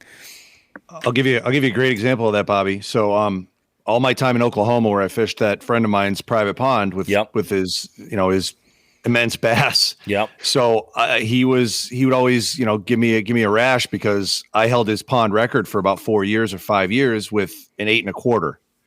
And I caught that on a black and blue jig with a dark trailer looking like a crawfish. Mm-hmm. He broke 10 pounds at that lake with a little tiny bluegill, lifelike bluegill crankbait, a little tiny square bill. No kidding. And what's interesting about that is the water visibility in that lake is about 1.5 inches at all times. It's Oklahoma clay, chocolate milk water. Yep. And it was a lifelike crankbait that did it. So there you go. I mean, both worked depending on the presentation, depending on the time of year at the same body of water. So I don't think there's any reason ever. Well, I mean, Bobby, you've seen my tackle box. You know that I carry almost all naturals. Yeah. If I can't, I find the closest substitute I can. I mean, every time I've been kind of approached to it, I've always thought about it like, well, if they're feeding off this forage and that's what that forage looks like, that's how they see that forage. Like 2 inches of visibility is 2 inches of visibility. It doesn't make a difference. So that's interesting. I had heard that and I was just like, I'm not really 100% sure if that's the case or if everybody would agree with that. If you guys that are in the YouTube checking this out, if you agree or disagree with anything that we say and you want to weigh in, by all means, feel free to drop a comment. We'll bring that in. Or if you need any type of further explanation or you want us to dive deeper on a specific subject, go right ahead. We're glad to talk about it. But we'll move on to the next P, which is, now I feel like these two go together, is persistence and patience. Yeah, definitely. So persistence for me is, there's going to be days where you're out there and you're just not catching fish. You're not on them. A lot of times guys will just be like, oh, well, they're just not biting today. And they'll pack up and go. And I can't tell you how many times I've had a struggle of a day, and then the last 5 minutes, something changes, and I get on them. And if I were to have packed it up and left, I'm missing out on that opportunity. Yeah. Actually, my biggest pike I ever caught was a horrible day of fishing. Yeah. Like we fished a couple of miles upriver, didn't catch a thing, see a thing. There was no signs of life, and then just boom. The last bend, we had just said, hey, after this bend, we're going to turn around and head home because it's going to start to get dark. And sure enough, that was the one that made the difference. And let's just say I'm really glad I didn't pack it up and go home early. That's exactly it. I mean, if you're able to stay out there, you should 100%, you owe it to yourself to stay out there because you never know, especially if you've been struggling. That fish, when I caught my PB, the 19 3/4 inch, I was out on the Connecticut River and I mean, I hadn't had a nibble. Nothing. We tried spot after spot after spot. I was fishing with Tim Jacks. He had better luck than I did, but it was a grind just in general. And we ended up in this one spot, and it was almost like in my mind, I was thinking, I'm like, yeah, I could call it a day right now. I'm like, I could definitely call it a day. But, you just got to keep going and keep fishing. There's that saying, shut up and fish. Some famous YouTubers said that. It's true. Yeah. I think it goes hand in hand with the patience thing, like you said. Yeah. Because, I mean, I don't care if you're a weekend warrior, if you're an avid fisherman, or you're a pro, you're going to have mistakes. You're going to have backlashes. You're going to miss fish. Things aren't always going to go as planned. And if you're not patient and, you get yourself all worked up, yep, you're just going to make it worse for the next however long you're there. It's important to keep that, calm state of mind and be patient. Yeah. And not to get frustrated. It's huge. I hear this a lot from a lot of folks that they're like, oh, I like to power fish. It's my most fun way of doing it. And I get that. Like, you got to fish the way that you like to. And sometimes when the bite is really, really hard, it's the time to, drop down in size, finesse it a little bit more, slow down. And sometimes that's what you need. And a little like nugget that I'll throw out there for people to kind of take for whatever they want is that finesse fishing and sizing down and slowing down, although it is slower for the bait moving, it does not have to be slower for the angler. Your mind is what's going to keep you dialed in and on the edge of your seat. So when you hear people that say, so I drop this, I drop a drop shot or I throw a Ned rig and I'm creeping it along like this rock wall or this weed edge, and, they'll say maybe I'm letting it sit there for, 2 or 3 seconds, then move it a little bit more.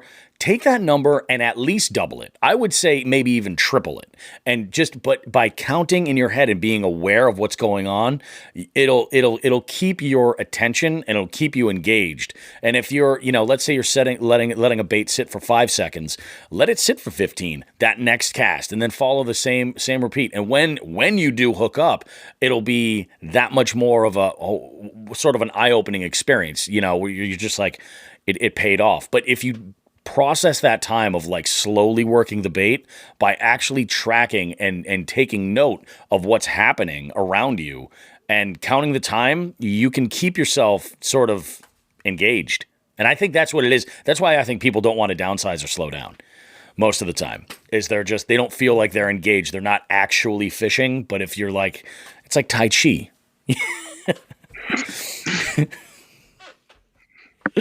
Good stuff. Yeah. I'll be the first person to say I'm definitely a power fisherman. Yeah. My go-to, like always have been. But I think we talked about it when I was first on, even in my power fishing, there's times where I need to slow down. Yeah. Like whether it's working a frog, I'm working it too fast, or I'm not letting it sit in between hops or walks. That's key, because it could, like we've said before, it could be that slight, tiny little change, a couple of seconds that you're leaving that bait that's going to trigger them. Oh yeah, absolutely. It's some of that goes to with being prepared as well, and experience, and knowing sort of like what that body of water for that time of year is about, that you're working the right sort of contours in the right way, and not necessarily missing the mark. Patience is just huge in general. And as a kid, when I was learning how to trout fish, I could have thrown my father in the freaking water telling me to be patient. I was like, what the hell are you talking? But it's sort of a different ball game in a way when you realize the importance. And you're talking about seconds making an adjustment for, what do we have? Bobby, when I think of patience and persistence wrapped up together, so one of the things that I'll do, like on those days Mitch just noted, where it's tough to draw a bite. So any sort of reaction you get from a fish, even if it's just a nibble or a follow, I'm laying out a graph in my head right when I see that happened. Okay, so I'm throwing a lipless crankbait that looks like a perch. Okay, so now that's a moderate retrieve or fast, could be, right? That's it probably has a rattle in it. I'm noting the color, right? So all those three things are in my head, and where it was in the water column. So I'm noting those 3 things in my head. Yeah. Right off the bat, I have just eliminated probably 3/4 of my tackle just for the next shot. Okay, so I had a follow on a perch crankbait, right? What's my next step? Do I want to go something green? Maybe something, maybe a spinnerbait that looks like a perch. Maybe a chatterbait that looks like a perch. I'll start doing that. And right off the bat, you can eliminate a lot, but that's where the persistence and the patience comes in, to not just say, screw it, I'm going to a whopper plopper. You know what I mean? That I'm done. I'm just going to start swinging for the fences. That's where the patience and persistence and the figuring out the puzzle comes in. Okay. So something did this. Maybe even it was the rattles and the rattling bait and everything was right, but the color wasn't. It's all these little things, little ways to go. So that's where the angler has to figure that out. And persistence and patience. And it's you make a really good point when you say you eliminate 3/4 of your tackle based on that information that you've got there. Really, at the end of the day, to one degree or another, there is a certain element of almost like free jazz, if you will, when it comes to choosing the bait that you're throwing. But if you can take like a huge amount of tackle and then reduce it down, the odds that you're going to get on the right item is a lot better than if you were looking at the entire collection.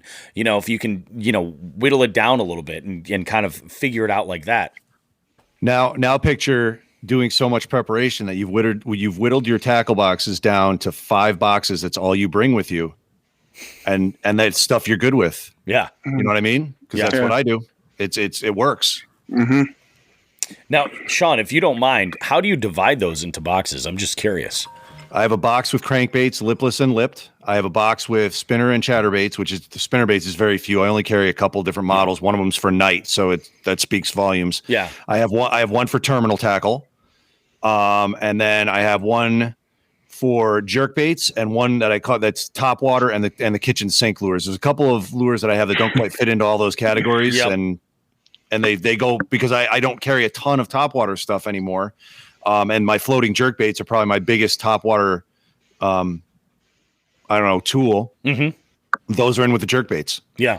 So I have room in my topwater box, a couple extra slides for, shenanigans. Yeah. It's funny. That's a really good point. Cause like when I divide my boxes up, I usually go with, I have a jig box that includes chatterbaits, and swim jigs. I have spinnerbaits left somewhere completely separate. Then I've got essentially what I consider to be moving baits, topwater baits. So in my moving baits, even though like I never even thought about that, but I've got jerk baits that are floating jerk baits in with the moving baits because they fall under that. Like everybody's got their own way of doing it, but I think that mentally, if you can dissect, like I'm not going to throw this because it doesn't make sense. I had a jerk bait that I was ready to throw yesterday. And after looking at it, I was like, this is a floating jerkbait, and it's bright green. Like, this is not going to be the strat for, making it happen. So, yeah, and I left jigs out of there too. I mean, that's in with my spinnerbaits and my my chatterbaits. I mean, really, I should label that box "shit with skirts." Yeah, but absolutely. I think that's there's something to be said about that. We didn't go over passion yet, did we?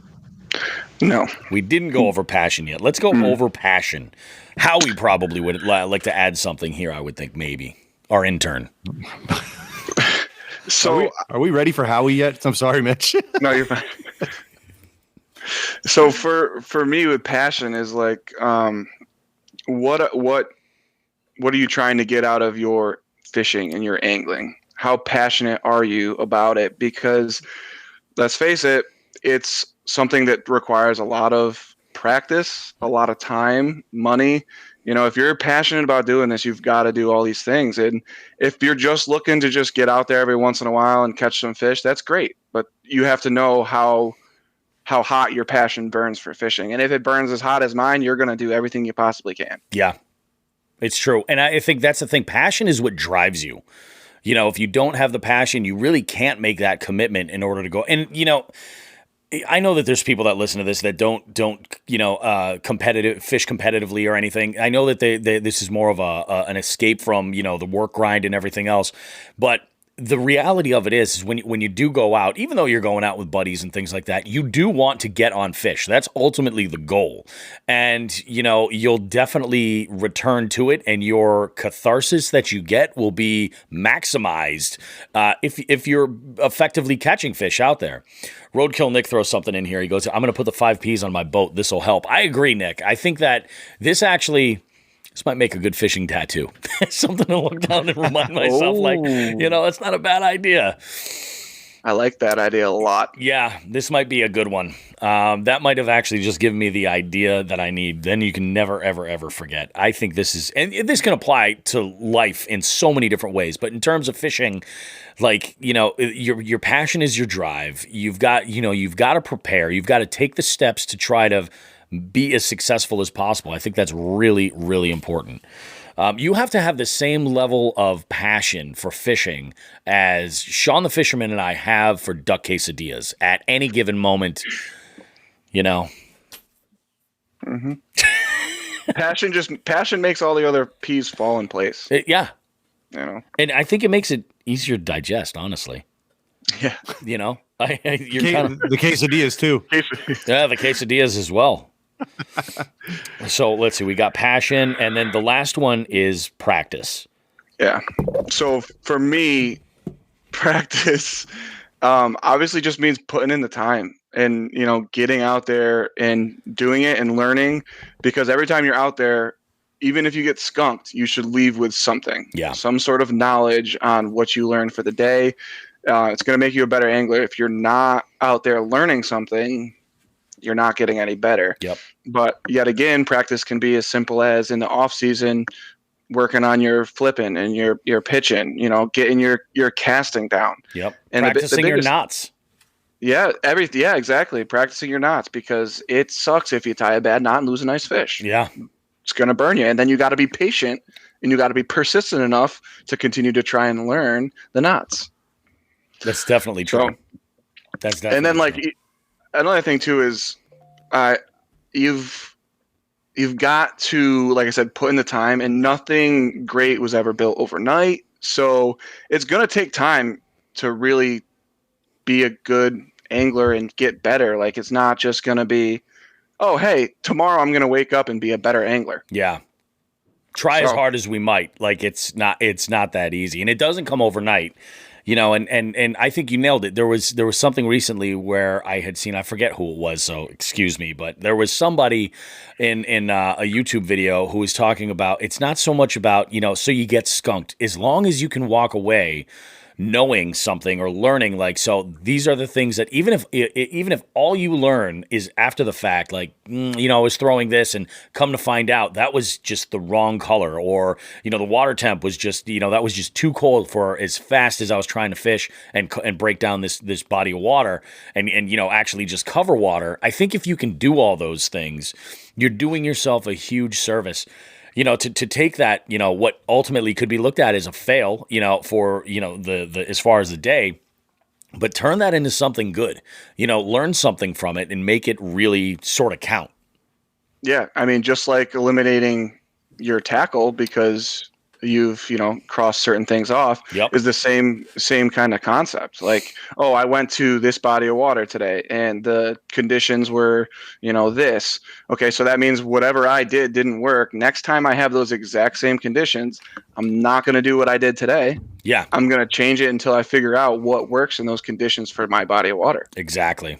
That's exactly it. And that ultimately adds up to experience, which means that you're that much more prepared when you're there. It's all, everything, one hand washes the other, you know, everything all kind of comes together. And I think it's even more important if you're competing, like, you know, regardless if you're competing for, you know, a huge jackpot of, you know, cash and you're looking to, you know, get into the money for a tournament, or if you're just competing with, you know, your friends and you don't want to eat the freaking bull testicles or whatever, you know, it's like, whatever it is, like, you know, if you're in it, go on, Sean. I see you got something ready. What if you do? Oh, what if you do? That's true. That's very true. Yeah. I love it. So I just think that's the whole thing. A large portion of this is a mental game. I don't think that when it comes to getting out on the water and fishing gets nearly enough attention, because it can wreck you. I mean, go back to October, you know, when we had our conversation. It can literally break you down, and it's how you sort of process these things and improve and build your experience and build your skill set and make yourself more versatile, so that way you can have the most productive days on the water as possible. Get the most out of Mother Nature that's out there for you to get. You should add the equal sign. So all the 5 P's, you know, P plus P plus P, et cetera, equals P, productivity. Oh my Bobby God. just said that. On it. So This guy. I ran away. I had to run an errand downstairs for a second, because all this talk, and then I'm going to give credit where credit's due to Roadkill Nick, to what he just said about putting the P's on his boat. So a good reminder, put a P somewhere, right? Yep. Well, We've talked a lot about my camping adventures, and I'm not going to get super into them with my buddies. Yep. But years ago, there was a raging campfire battle that involved the letter P. And I was correct on the battle. I was intellectually right. But when you're with your friends, it doesn't matter. And if they find a weak spot, they will exploit it. Oh, well, that's a whole other ball game. Yeah. So I recently received a gift from a close friend. Oh, no. You know where I'm going with this, Bobby? I think I do. I received a gift. I have been, since this argument, on occasion, known as Pashan. And a buddy of mine was nice enough to get me a pipe recently that says Pashan. So I have my reminder of the peas every time I have a smoke like Gandalf that I am Pashan and I need to keep the 5 Ps in mind to be productive. Pashan, I forgot all about that. That's perfect, man. Oh, that is Didn't beautiful. mean to run out on the interview, but no, thanks, it was thanks too again. good. Thanks again, Nick. Yeah. Oh, that is freaking fantastic. No, this is really, really good. I think that there's a lot for the listeners, especially those beginner fishermen that, and those that, in 2020, there was a statistic that I had heard, and I don't know exactly how accurate, but I heard that on any given year, the average of brand new fishing licenses that are sold is around 700,000 nationwide. 700,000 every single year. The number that they threw out for licenses, and again, I don't know exactly how accurate this is, but for 2020 was 10 million new licensed anglers. So there's a whole lot of people out there who are doing this for the very first time. And this kind of stuff, like if they're, subscribing to, mail order tackle boxes and they're experimenting with different stuff and they're sort of trying to gather their knowledge and put their ducks in a row, so to speak. This is a great way to go ahead and do that and apply these things. So even if you're trying to learn a new technique or master something, put yourself in an element where you're not comfortable, apply the P's to your practice, and you'll start to see results. And the other, I think we should add one here, pattern. Mm-hmm. I think patterns got to be in there. You need to look for the patterns, look for the clues of things that are happening around you, and use those as cues to kind of make decisions. Mm-hmm. We could add another one too after what we saw yesterday at the first pond we stopped at. Oh, I'm trying to pick up your shit. Yes. How many white Senkos did we see in beer cans on the, on that first place? It was just white Senkos everywhere. Fireball white bottles. Like, again, I know it's Massachusetts. It's not the state drink. No, don't believe that. Pick up your shit. Yeah, pick up after yourself, you filthy animals. Nice. Bunch of savages in this town. It's true. No, but this is really good. I'm like, Mitch, this is a great suggestion. As soon as you sent me that message and we started talking about it, I was like, this is going to be absolutely huge. And I think I hope that ultimately we can help some people, kind of like get out of their own head and, get a little bit more productive when they're out there and they're trying to catch some fish and make it all happen. So this is freaking awesome. Yeah, it's good. Cool. I love the ending there, Sean. Yeah. The productivity. That's huge because that's the goal is to be productive when you're out there. Yeah. And I mean, bottom line, we hope that anybody listening here just remembers on Bobby and Nick, and gets their P's together. Get your P's together. It will help. Even if it's a takeoff, you know what I mean, of what you're doing. I mean, I never put the P's together, but I'm doing the same things. Yep. You know what I mean? It's educating yourself and getting ready and attacking a body of water with whatever resources that you have in a almost methodical way. And how you can develop that is with your 5 Ps. And I then feel like equal productivity per productive. I feel like there's going to be a little infographic coming. I'll put that together tonight, but I think that'll be pretty awesome. We'll put something out there and let people know to tune in for this episode. And like I said, that's not going to run this Tuesday coming. We're going to set it back a week. It's going to partner with the Make Massachusetts Fishing Spots Great Again guys. So this is going to be a powerhouse of an episode. And those guys pick up our shit. They shouldn't have to, but we appreciate. Now, I shouldn't say our shit. That's not our Ours, shit. the They're picking up. fishing community. It sucks. Yep, it does suck. Oh my God. Now it's just we're out of control. You know whose shit they pick up? Polluters. Oh my God. That's perfect. Oh. Lauren just chimed in too. Oh, Lauren's chiming in. Let's go ahead and see what she's got here. Have a 6P rule. Popper planning prevents piss poor performance. I've heard that very, very often. Any of the P's can replace planning. I love it. Yeah. Oh, absolutely. Absolutely. No, I 100% agree. And also, I'd like to throw out there a little bit of a tip that I've thrown out, and I apply all the time. I apply when I'm creating game shows. When it comes to, even when I'm in doing weddings, and those like super detail oriented is the KISS rule. Keep it simple, stupid. That's It's better. It's easier to digest. It's like, why overcomplicate something? You forgot prenup. Prenup. Oh. and in some marriages, prophylactics. True. This will be the first I've ever got to, I ever need to edit a little bit of Kanye on Jigs and Bigs in there. We'll figure it out, but we don't want to scare our guest anymore because you got a big day coming up, right, Mitch? Yeah, this October. Oh, no kidding. Hopefully. Very nice. Well, as a reminder, and I reached out and I said the same thing to John B. If you guys need an officiant or anything, let me know. I got you. Padre roast beef. I will keep it considered. Padre roast beef could be your pastor. That's like the 11th P. Perfection. Dude, perfection. All right, this is getting a little out of hand. Guys, this was really fantastic. I hope, I appreciate everybody chiming in. We did have 7 or 8 different people watching it at any given time, which is awesome. I can only assume that they're diligently taking notes to then turn into decals to put on their boats and tackle boxes to remind themselves. But, Lauren and Roadkill Nick for chiming in. I appreciate you guys. Thank you so much.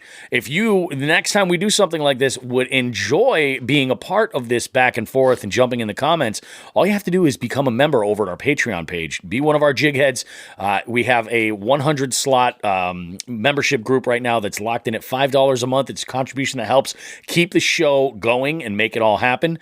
So go ahead, jump over there, get set up. We'll hook you. We'll get you all the info you need for whenever we record. It's going to be fantastic. It's purely preposterous to not pay for Patreon. It's true. That's true. Oh my God. All right, gentlemen. You guys have a good night. We will. I'll see you guys next time. Thank you, Mitch. See ya. All right, take care, buddy.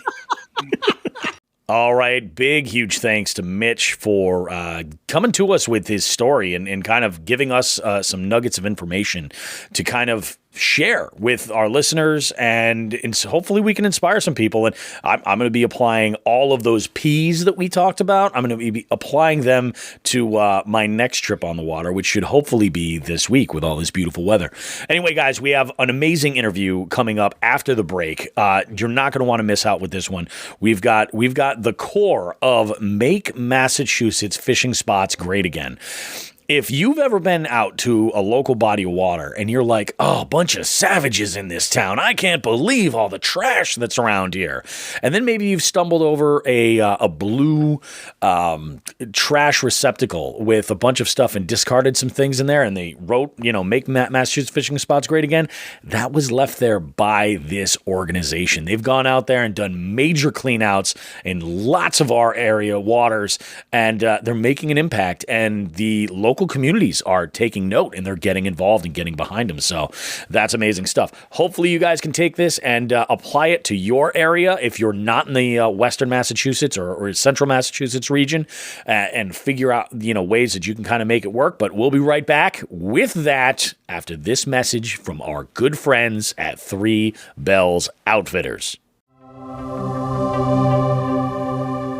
Jigs and Bigs is proud to announce that we're being supported by Three Bells Outfitters. Located in Smith Cove on the Niantic River, TBO is Connecticut's premier paddle sports retailer. They're a full service shop specializing in kayaks and paddleboards for everything from recreation to tournament fishing. Three Bells is an authorized dealer of Hobie, Jackson, Feel Free, Native, and Bonafide kayaks, as well as many paddleboard brands. Not sure of what kind of SUP or kayak you want? TBO offers free demos of all brands. Want to go for an extended test drive? They have a full-service rental facility on site. Three Bells also offers a complete rigging service for your kayak with such brands as Yak Attack, Yak Gear, Burley Pro, Yak Power, Torpedo, and more. The sky is the limit. You can visit Three Bells Outfitters in person or online at threebellsoutfitters.com. They ship anywhere in the lower 48 states or order online and pick up at the store. Can't make it to the store to pick up your kayak or worried the freight company might damage your purchase? Three Bells Outfitters offers a white glove delivery of kayaks within a 225-mile radius of their store at a rate less than typical freight carriers. They will deliver your kayak, set it up, and answer any questions you may have. Be sure to follow them on Facebook and Instagram. Don't forget to tell them Jigs and Bigs sent you. Three Bells Outfitters, because life is better on the water.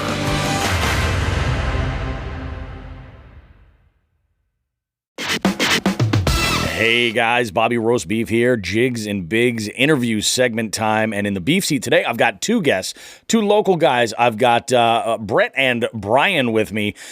These two guys are involved with a really amazing organization locally here in nearby Jigs and Bigs proper. Make Massachusetts fishing spots great again. It's a Facebook group, but it's more than that. It's a movement. There's a whole lot going on here. They're doing really great stuff for the community. And my goal is that some of the great things that they're doing here in Western Massachusetts can inspire some of you guys to go and do some great stuff in your neighborhoods to kind of clean up your environment, to get out there, to brush up your favorite fishing spots. So without further ado, Bryan, Brett, how you guys doing today? Good. You? How's it going, man? Hanging in there. Good. I'm not too bad. It's not too bad. Or it's a nice Saturday morning. I got, my kids have plans already, so I got a nice open day right now. I'm a little bit bummed because I missed out on the Old Glory Outdoors first annual ice fishing derby. And from what I understand, it was amazing over on Quabog Pond this morning. Good stuff. Great day for it, though. Yeah.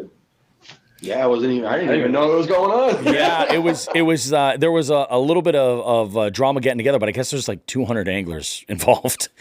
Really? Yeah, it was huge. It was absolutely huge. And I mean, Joe does a great business over there in East Brookfield. He's killing it, and he's really got this great community of fishermen that get out there. They like Central Mass just. I'm kind of jealous. They have great stuff out there. Like the fishing's really, really great. Amazing folks. But let's talk about you guys. We're going to get into the fishing questions that I have with all the guests that are on here. But the thing that got my attention, guys, was I've been watching from the sidelines. I'm a member of the group, Make Massachusetts Fishing Spots Great Again. I've seen a lot of the cleanup efforts, and I see the blue barrels at a lot of the places where I fish all the time. And every time I see one, it brings a smile to my face. I'm just like, this is amazing. This is great because I'm that guy that ever since I was a kid, my father taught me, he's like, oh, you see this? Somebody left a bag of soft plastics, an empty bag. That's a gold mine. Take anything you find and put it in that bag and then chuck it. Yep. And that's a lesson that I've had for forever. And when I leave, my wife yells at me all the time. She's throwing my clothes in the laundry. She's like, why is there like 30 feet of fishing line in here? What's up with all this other stuff? And I'm some of that might be mine, some tag ends and things like that. But I'm like, you leave with more than what you take in. Leave with more than what you take in. So tell me about the group, how it all kind of got started. Tell me all about the grassroots and kind of walk me through the journey, because now you guys are really getting some attention and some long overdue attention, I think, from the media, and people are really catching on, especially with one major cleanup right in my hometown.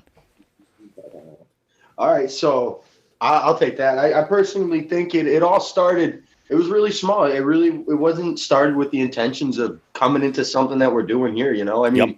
It was a small collective of buddies that got together, and whenever we were out, we'd go ahead and we'd clean up that spot we were at. I mean, in our generation, social media is king. Yeah. You know, so it's not about the boasting. It's about it's about starting the momentum in the wave, you know? Yep. And one person will do like another that they see on social media doing a positive thing. So boom. From that point, it really started trickling into people wanting to get involved in how do you guys do it, you know? And it seemed like more of an issue. People would be like, oh, well, I got a bag of trash. What do I do with it? You know? So we thought, well, shoot, why don't we put together something to where we can make a cleanup on a certain day. We can work with the cities. We can get rid of the trash. I think he froze. No. We're good. Yeah, you might have. I can hear you. That'd work out for everybody. Are you still? Oh, there you are. Yeah. Froze for a second. No worries. And, if you guys see the video lock up, it'll be fine. I'm still getting your audio. All right, cool. So then, I mean, after that, we started getting one member after another joining in, and started doing smaller cleanups, and we got news attention from Loon Pond over there, and that's really where it started to kind of blow up. Oh, we started okay. hitting the 1,000 member markers and the 2,000 member markers, and from there it just a lot of these people just didn't know how to how can they help out and do that. So like you said, having the trash in your car. Yeah. It's like, how can I pick up 10 bags of trash? Yep. And what do I do with it after? I'm fishing, you're down here fishing. So, we thought together, we're like, this sucks. Like, that's a problem that we didn't think about, man, And we were like, you know what? We're going to work with these cities and throw this idea. And essentially what happened was, it was like we kind of had a little trouble, and it was like, we're doing this no matter what. And we're going to put this here, and we're going to have a sponsor that picks up this trash if we can't have support from a city. Yeah. And then once we did that, it was like really cool, because once one city was like, you know what, let's give it a try. And they did. And they're so happy that they did it, that they're like, anytime you guys want to do this, let's do it. Yeah. So it kind of just started just like that. And then every city around, around us started working with us for these events. Yep. it gave us a voice, a one for all kind of thing. You know what I mean? As opposed to, your one voice doesn't feel like it means as much, but when you got 4,000 friends that kind of got their eyes peeled on that seemingly small thing, well, now it seems a little bigger, doesn't it? Yeah, it is. It's like a snowball effect. We're kind of unfolding all this stuff that you really wouldn't see in Massachusetts. I mean, if I never did this, I wouldn't know we have places under bridges that look like third world countries. Yeah, absolutely right.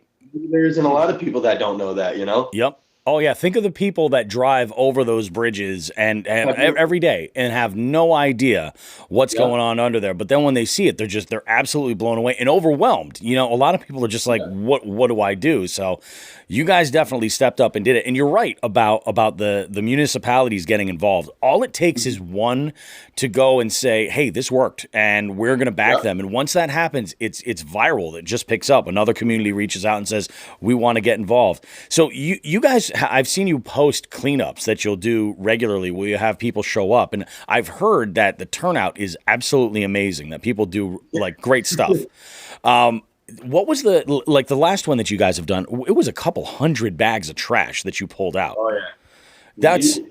It's funny that he says that, because me and Brett were actually laughing about this last cleanup. Yep. We're just off to the side looking at the volunteers. They get down. They go hard. Yeah. And we were standing there, took a split second, take a step back from life and appreciate what's grown here. And it's every time we're humbled. Yeah. Every time we still get that same feeling from the first one. Look at how many people showed up. Look at all this trash getting pulled out. It's amazing. So every time. We have a lot of listeners from all over the world, really, but some pockets where we have a lot of listeners are like Texas, Florida, California. A lot of these places, especially around urban areas, when you get you get these old burned out mill towns, New England's got tons of them, and stuff just collects. You have industrial stuff that's there, but you also have just refuse from everything. How would you guys? What would you say to somebody who is in another part of the country right now that's just really a little inspired by what you're doing? How would you recommend they get started and kind of organize something on their own to whatever level, whether it's starting at the infancy, just start out, to maybe organizing a larger event? How should they go about it? Probably start a Facebook group. Yeah, I mean, it works for us. Get a group of members that are willing to show up with you and post, stuff like that. I think that's how we did it, honestly. Yeah. And we weren't expected to become a nonprofit organization. Yeah. But someone stepped because of that Facebook group and was like, how can I make it more? So it's like if I was somebody that wanted to do something like in Connecticut or Maine or California, it's like make a group. You don't have to necessarily say you're going to make it great again, but come up with a name and go for it. Yeah. See if people add up on it. It's all about the idea. Hey, it gives people a place to go. It's where, sure, maybe somebody doesn't want to go out and pick up bags of trash solely for that purpose on their own on a Saturday. But if you know that 60 people getting together, they're all being safe with the COVID guidelines and whatnot. Oh, yeah. And you're going to get fed there. Yeah, there's going to be a raffle there. People are laughing there. Your kind of people are there. Yep. And it doesn't matter the beauty of it. There's no left or right or centralized. There's no vision of what you think about the world there like that. It's just, let's get this trash out of here and let's make these people's around here's lives better. And it's just, it gives people that neutral zone, I guess, and that outlet to where they get to be a part of a family, essentially, Yeah. And I think that's the beauty of it. Yeah, you guys are absolutely right. Like, community is where it's at. And the beauty of it is with technology, stuff like Facebook groups, even if you just have a group chat on Instagram of like-minded people, that can grow and grow and grow into something amazing. Like, whatever your platform is, you can get out there and do it. Now, what about for people who are just like I know I've seen a bunch of your events. I'm a business owner. I do a lot of work generally on the weekends. And when, usually when these events are happening, I'm not necessarily available. I'm sure there's a lot more people that are like me. How can we help out? Like, what is it that Make Massachusetts Fishing Spots Great Again needs to stay afloat? Is there items that we can donate? Can we donate money? Like, what can be done to help the cause? Trash bags. I knew you were going to say that. That's awesome. Trash bags. We need trash bags. Yeah. Yeah, honestly, donations. Outside, in my opinion, there's 3 ways a nonprofit could get assistance, right? Yep. You can get political pressure, you can get donations, or you can get volunteers. Yeah.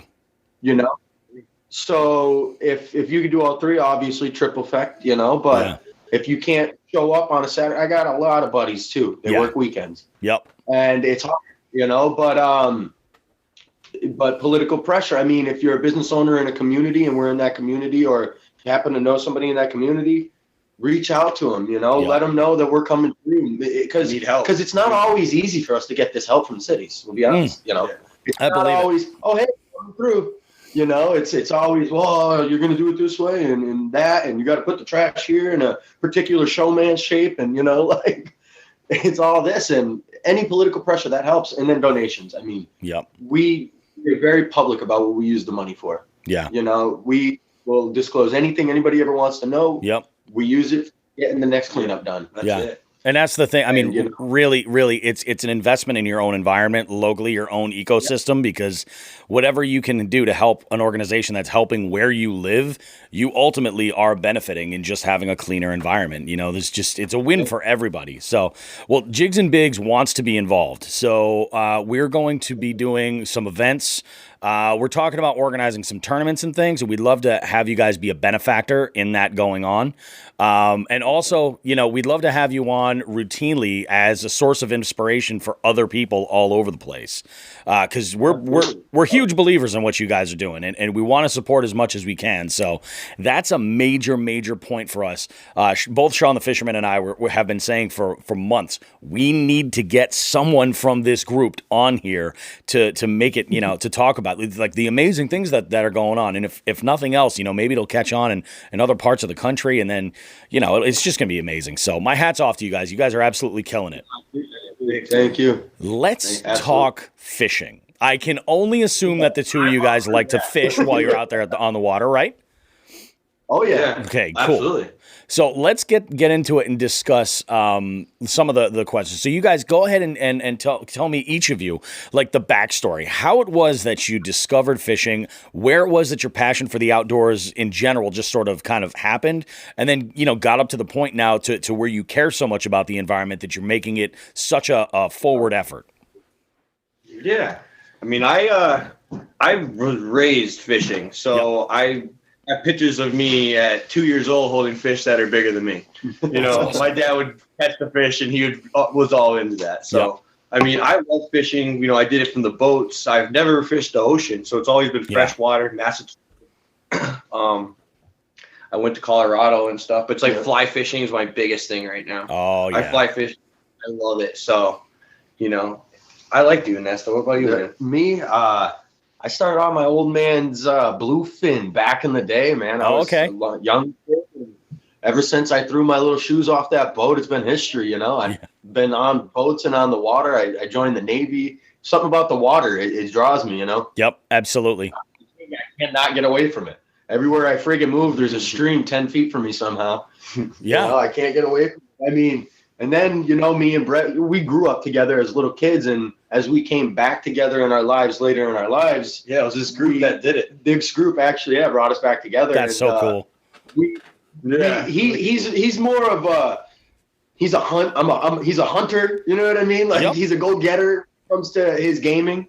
So that's where he introduced me to fly fishing. Like, it's more of a hunt for the fish. Yeah. And so he really opened my mind big time to my fishing game. But the love for fishing, I mean, you know, you can just see it. And everybody in the group, you come to an event, they're all fishermen from the day they were born, you know? Oh, yeah. They were brought up in the or environmentalists. We usually do a lot of teaching. Like, so, I mean, you're not always doing cleanup where there's the same species. You know what I mean? Mm-hmm. So what we try to do is we try to get somebody that specializes in that area, you know, find the local guy, you know, that hits that hole all the time. And he comes to the cleanup if he would help show people how to fish that cleanup. You know what I mean? Yeah. We did that with with the carp. We had a couple guys out there. They were just solely showing people how to carp fish. That's all they did. That's super cool. How to pack the mollies and all that stuff that you don't learn, or you could spend hours and hours and hours on YouTube trying to figure out. Yeah. You come to our event, now you get a guy right there showing you right there. That's awesome. And he pulled logs that day. He did. They're big. They're big fish. Oh yeah, that river has some monster carp in it, and you know, I'm not sure if you guys are familiar, but right now, we're in the middle of a month-long tournament with an organization locally called Chronic Trips, and it's a virtual fishing tournament, and it's multi-species, and that's part of what we're going to be doing on our own with our listeners is other tournaments on those off months all over the country, and get people to fish for species, and they get points based on the size of, you know, what they're catching, and it's a great way for people to kind of elevate their fishing game a little bit. But yeah, you're right, carp is often overlooked. And if you can catch a big one, that's worth some points. Yeah. Right? Yeah. Big bite. Yep. No, that's awesome. But that's cool. Yeah, that is cool. So yeah, that's pretty much how we got into it. I think I met somebody from the Chronic Trips on the someone in that. I talked to somebody and I met them. They gave me a call and everything about it. So I was like, I had that card stuff. We gotta have to check it out. I mean, yeah, we were talking a lot, you know, before this pandemic really changed all of our lives. Yep. We were in the talk a lot about getting into tournaments and stuff like that. We'd be really open-minded to that. Oh, yeah. I mean, the track barrel system, organizing that kind of became a little harder than we thought, I feel like. I believe it. But, so it kind of took that idea of, hey, why don't we put a whole nother monkey on our back and try to get into tournaments as well? Yeah. We were more focused on barrels because we wanted to execute, you know? Yeah, exactly. So, they got filled quick. Oh, man. Oh, absolutely. So, yeah, the tournaments and stuff would be sweet to get involved in out here. Oh, to know what's going on. I mean, even if we could go and clean the tournaments, you know what I mean? Give them receptacles and what for them. Pretty cool. Oh, that's a really good idea. You just get. We're having a tournament, and it's just like you would have to get some kind of trash out of that pond. Yeah. Like, even if it's a bottle of water or something, you got to find something that's freaking there. Because every place you go, there's at least a water bottle. Oh, that's a great idea. Oh, you just gave me an awesome idea. Hey, at least something, you know what I mean? Yeah, dude. You never know. Like bonus points for trash pickup. Yeah, that's not a bad idea. As far as when you guys are out there, what's your preferred season? Ooh, that's a hard question. I say early spring. I love early spring. You know, early spring, they're aggressive as heck in the spring. They are. I'm a bass fisherman. So we're going after bass. Yep. You know, spring is fun, but I'm a fall guy, man. The hogs come out in the fall. Yeah, that's, You I mean, know? those are the 2 times a year when they come out. I feel like there's a part of me that lately, and maybe it's just the time of the year, but I'm feeling like that early spring, just the sigh of relief. Open water's back. Like, if nothing else, I'm like, Yeah, that's true too, man. wow, that's amazing. Although, when you get to the fall turnover and the bugs start to die off, and you're like, this is actually kind of nice now, you know, it's not so bad. Yeah. I'm not baking it. So, I mean, I'll fish anytime. Is there any kind of like a specific weather condition that'll just make you decide that you're either not going out or that you're going to call it a day? Man, I'll tell you. Wait, are we talking about for the group or for us? For you guys. Dragged me out to everything. When it's raining, I've been out during a snowstorm in the Swift River up to my ankle, or up to my waist in water. Oh, man. And that water's cold all year round, too, I can only imagine. Yeah, no, I found that out. Yeah. Yep. Man, when it's raining, like for around here, I mean, the pressure is so hard around these bodies of water right now, especially with the COVID. Definitely. So for me, I'm out there in the pouring rain and I'm fishing, you know, because the pressure is lower. So I give it hell. So No, Yeah. you're right. In this area, I quit. I don't like to go when it's nice out. What's it say that? it's true. shit. That's true. What do you guys like as far as types of bodies of water to get out on? Are you more about pond hopping? Are you more like you're looking for current most of the time? Or do you like to take a large body of water, a big lake, and break it down? That's a good question too. I mean, it's like I'm more of like a fast water fisherman Yep. in the street. But when I'm with him, he likes to go to the ponds and the Yep. lakes and everything, you know. I'm a kayak. Yeah. Oh, Like, okay. I have a Very pretty nice. good kayak setup going with the fish finder and everything, and it's a paddle drive. So And we got the bass boat now, speedboat. we got the bass boat. So now we take on. We nice. started to take on the lakes a little bit toward Yep. the end of the year, but yeah, pond hopping, and then when he's into it, it's get your waders on. We're going in. Oh, yeah. That's something I got to get into. Yeah, this year the man. organization's we have been working on a ski boat that is half ski boat, half bass boat now. So we have the deckings, we have the trolling motors, we have everything ready to freaking bass fish. Really? Oh yeah, so we're going to be registering it, and we'll be able to take like a couple members at a time to come out that just don't be able to go on boats. Yep. So like, you know, we're going to offer it up. We need 2 people, meet us at the dock, Yep. and that's it. They can Take come them for a and day. You know, Yeah. show them we're going to what it's pull all out about. trash. We're going to pull out trash. but Yeah. That's we're gonna awesome. Fishing and everything. Yeah. Yeah, it's a cool boat. Yeah. We're gonna that's- launch that on the Facebook page. We haven't really done it yet. Yeah. Because once it's registered and everything, we're gonna say like we haven't really told much people about that. So that's just exclusive on here. That's pretty cool. Yeah, there's some exclusive shit happening right here. Nice. It looks good too. It's a good looking boat. It's really nice and it's cool. You know, for what it is, it polished it up pretty darn good. That's awesome, man. That's awesome. Now, let's talk baits. Like, why don't each of you give me like your top handful of confidence baits, the things that you're going to throw when it's either really, really tough or that you just know you're going to toss? Me, I always. Well, I'm not going to give you the color scheme. Too much information. Oh, but understandable. Ripstop jerkbait. That's in the springtime. Ripstop jerkbait, 6-inch suspended. Yep. Give it to me. I'm going to kill that fucking pound. I'm going to kill it. Very nice. I make all my flies. Yeah, personally. his flies So I are make my sick. own flies. Yes. Oh, yeah, that's a whole other ball game, you know? Yeah. It's pretty I cool. lose like at least 4 of his flies every time we go out. Oh, yeah. You have to. Are you even fishing if you're not? Yeah, I don't I think know. so. I know. Yeah, I'm making them. This is gonna be my season where I start making a whole bunch for the year because they do go fast. Yeah, but the flies he makes come out nice though. Yep.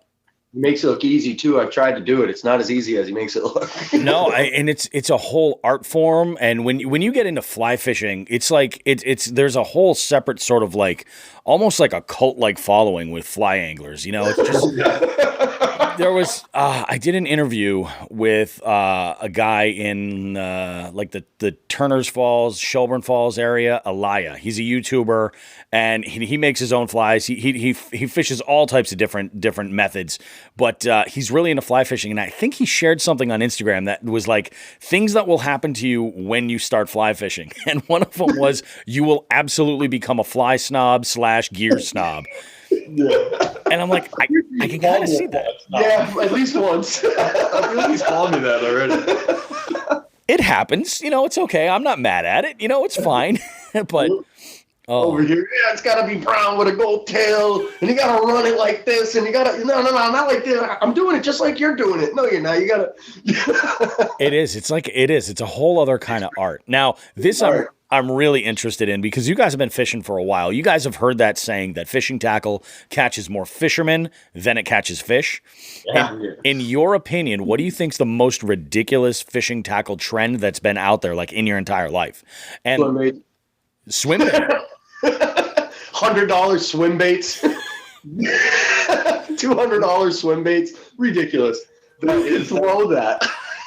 It's funny you mentioned that because I just heard a couple of months ago on a podcast talk about this one swim bait that's wrapped in like horse leather or something like that. Like it's like a $500 swim bait. But do you think the fish knows it's horse leather? No, not at all. I think my wallet knows it's horse leather or whatever. It could have been. Now, don't get me wrong. Those guys with the swim baits, they're pulling out bigger fish than me. Yeah. I mean, there's a method, but there's also a level of madness. There's the question I have is, okay, you go and you purchase this swim bait. Yep. Now, how much research have you done on your line?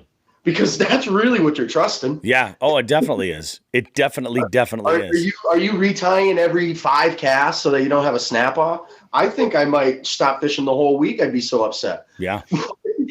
Yeah. If I lost a bait like that, I mean, I don't think I've spent anything. Like throwing in the tree at Redbridge. Yeah. Let's not talking about Redbridge right now. Oh, Redbridge. Jeez. I feel like I've made so many donations. Yeah. So many lost jigs and oh God. Yeah, it's rough. The struggle's real. What about you, Brett? What do you think's the most like ridiculous trend that's been out there?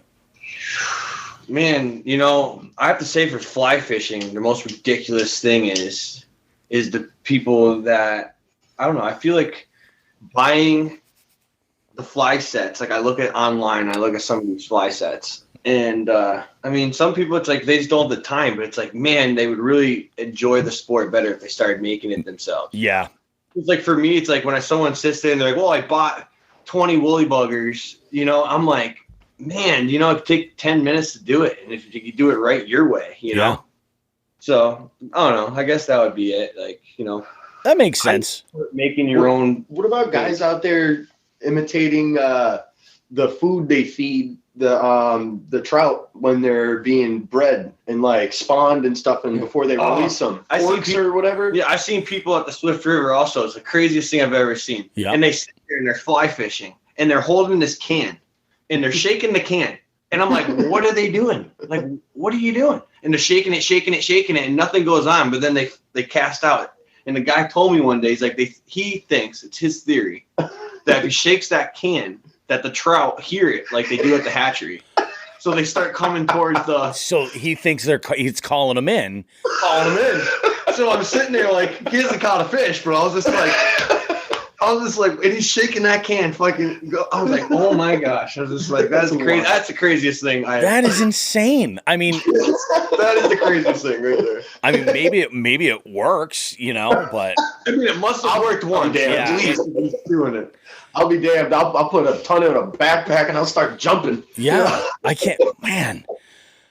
That's so interesting. I gotta find this guy and have him on the show. He's right on the Swift River. He's right on the Swift River. Man. It's always there too, shaking that can. Always. God, I mean, it makes so much sense, especially if you're targeting stalkers. Like it makes sense. Like there's got to be that some sort of memory. That's definitely the crazy. That's unbelievable. Holy crap. Now, what are you guys listening to get hyped up? I'm so mad that I said that. That's my chick. Oh, man. I love it. I freaking love it. Right, though? Yeah. That's funny. Now, what is it you guys are listening to on your way to the water to kind of get hyped up or even while you're out there fishing? I've been on a crazy MGA kick. I can't say much. He's on a crazy. Usually Hank Williams Jr. I mean, usually that's what I'm listening. Usually is what we're jamming out there, but honestly, we can't find a second where we're not talking crap to each other. Yeah, that's our music the whole time. It's true. So that's the best music, though, you know? Yeah, we're just jabbing at the jaw, man.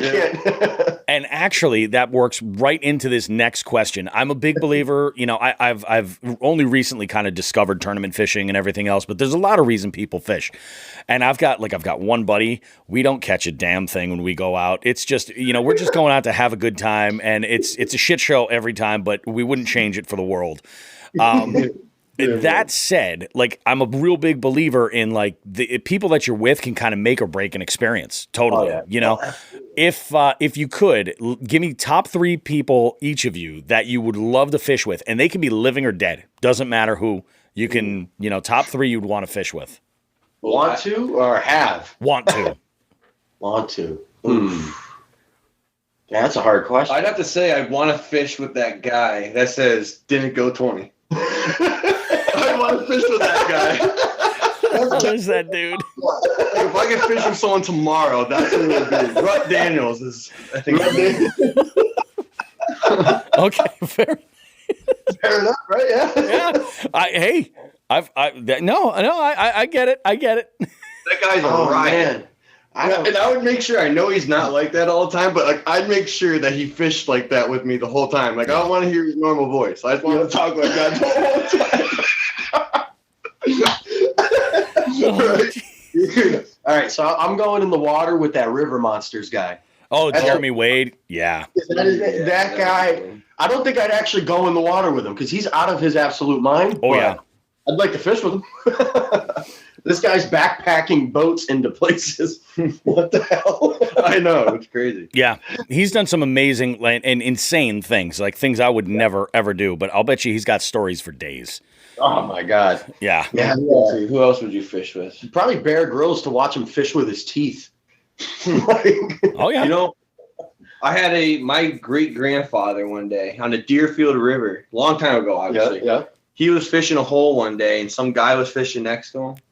And sure as shit, at the end of it, he found out that it was Ted Williams. What? Fly fishing the river. Are you serious? And the guy looks over and he's like, "Do you know who I am?" And my grandfather goes, "No." He goes, "Well, I'm Ted Williams." And he goes, "Okay, well, you're in my fishing spot." I have to say that, you know, I would want to fish with him because I've always wanted to explore the Deerfield River and stuff, and that'd be cool to be able to fish with him. Definitely. That's a big one. A lot of people pick family. I ain't got nothing better than that. I don't even think I've told you that one. No, you haven't. But yeah, my dad's told me that story for a while. Yep. That's hilarious. I can only imagine you know who I am. That is fantastic. Dude, if you knew the Richards, that's why it's like I could see that coming out of one. Yep. Has no clue who this super famous person is, but you are in my fishing spot. I do know that. That's awesome. Let's talk about this. Have you guys traveled either individual or together anywhere specifically to fish? Not together at all. I mean, we Colorado trip was sick. Dude, yeah. Oh, yeah, we're going to be doing some more of that. But we do have this little secret bass pond. I will talk about it. Okay. And I'm the only one that fishes it, and basically whoever I bring. Yeah. And so that's where I have been bringing him lately. Oh yeah, there's some hogs in there. And it's really? It's like a 10-acre pond. So we have this little boat, and we go in there. It's a 10-acre pond, but the fish are just giants. It doesn't matter. I mean, damn, that would be a pretty good place to ice fish, dude. Oh, that's what I was thinking about. It's right here in West. It's right here in Central Mass. So. No kidding. Yep. So. No, that is awesome. That is freaking awesome. What about like a destination trip? Is there anything that's on like the bucket list where you're just like anywhere in the world? You're like, I would love to fish this one spot. Yeah, we gotta go back to Colorado. You know, though, in that British Columbia. Oh, okay. Out there, man, are just insane. Yeah. Okay. You know, like they're just trout that are like that big. Yeah. I'm trying to hand line one of them. I know. It's true. There was it's funny you reminded me. It's same guest that I had on before. Elia was telling me that there is a river in New Zealand where these trout just don't stop eating. They're just constantly gorging themselves constantly, and they're just monstrosities of nature in this water. And they're like, he's like, you catch them, you can, and I've looked them up, and I forget what the body of water is, but it's, they're just like obese. Like they're unnatural. It's crazy, but they're just love to do that. And I mean, people are they're doing spinning rods and shit on these guys. They're not doing fly rods, are they? No. Yeah, I think a lot of them. Fly rods you could use, yeah. So then, I mean, one trip we're going to take this spring, though. We're going to be taking this spring. We're going to be going up to it's the Lake Erie. The rivers out of Lake Erie. Oh, okay. Elk Creek and stuff like that. We're going to be hitting that for the steelhead. So we're going to go up there this spring. It's about 8 hours from us. Yeah, dude, we got a lot of runs to hit this year. Yeah, exactly. I feel like last year we missed a lot of runs because we were literally doing big cleanups the run during the runs. Yeah. And I mean, you're not out there hitting runs every day when you're playing for right when you're in the 2 weeks before the cleanup is very hectic, you know? It's true. It's definitely true. Well, Bryan, you make a really good point for this next question. As far as like your goal for fishing, like where would you like to be in like the next 5 to 10 years? But you can give me either like a goal personally, something that you would like to be, where you'd like to see yourself actually fishing, but also where would you like to see the organization go at that point? That would be, I feel like, more of personally. Yep. Geez, I hope I hit the lottery tomorrow, and I hope you're watching me from some TV camera fishing all over the world. You know what I mean? Yep. That's the dream. But honestly, the organization in real terms, I really hope to see us, with a nicer fleet of boats that we can get people out to these certain spots that we've cleaned up and we maintain, and give them an experience that doesn't cost you $600 for the day. Yeah. You know what I mean? Give them an experience that they wanted to clean up. You know what I mean? Or, just each people washing each other's backs. You know what I mean? And I would really like to see us go there. Yeah. Honestly. And involve more and more tournaments. I mean, we know how to clean the heck out of a fishing spot, but to game it would be nice. No. Definitely. I agree. I agree.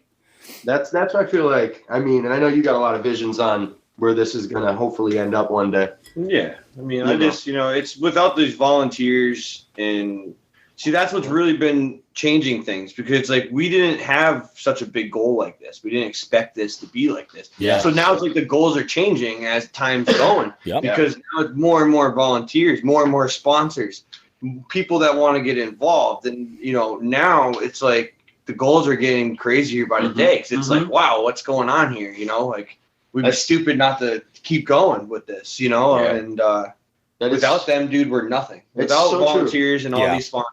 Absolutely, yeah. Without them, we're just back to us cleaning the river with us. That's it, know. And I mean, it's them that make the movement. Yep. We just, press a few buttons on a page that gives them an outlet. Yeah. That's awesome, though. That is really huge. That do it. Yeah, it's all the volunteers, like 100%. Yeah. It's not, like people say, like, and our administrators, dude. Holy crap! Honestly, you have to give some credit. Our group is seriously just so lucky to have that group of 10 administrators. Yep. That just really go above and beyond. That's super awesome. The fact that you guys even have it organized to that level where you've got roles already carved out, and it's like that's how you know that you've got something that's not only making an impact, but that's on the road to success. Because when you see where you're changing your goals as you're adapting, as you're growing, like that's the proof of the growth, of the progress that's being made. Where you're just like, God, we never had to think about, organizing X amount of people or anything. So now you have new goals to try to attain. Like you're absolutely killing it in that sense. Yes, definitely got to be on your toes, man. That's you gotta be able to clean up day. A whole aspect of the cleanup can change. Like remember Springfield cleaned up the day before our cleanup? Yeah, we still killed it. Yep, we killed it. They tried. Well, I don't mean to say names, but a certain city tried to clean our cleanup after we had promoted for months to get volunteers. So we had this whole thing. We plant sponsors for food. Yep. We do big giveaways. We have a bunch of aspects in play for sponsorships to come together to make it a nice, smooth transition from ground trash to bag trash. Yep.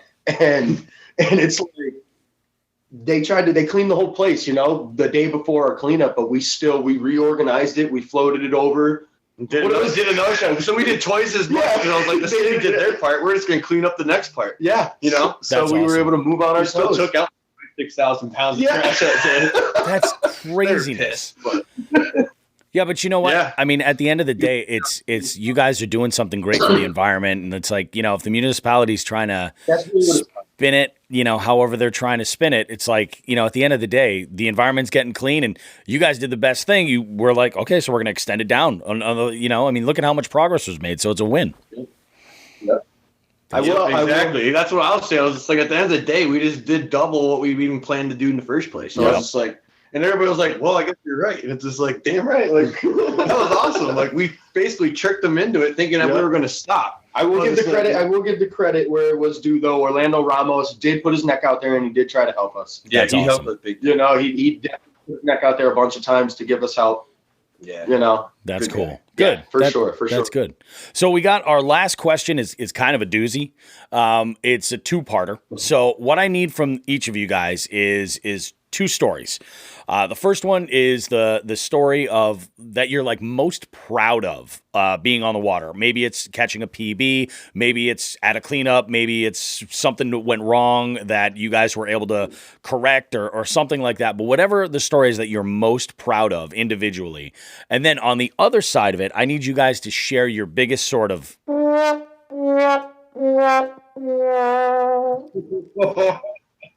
and everybody's, I know the hardest part about that last one is picking one.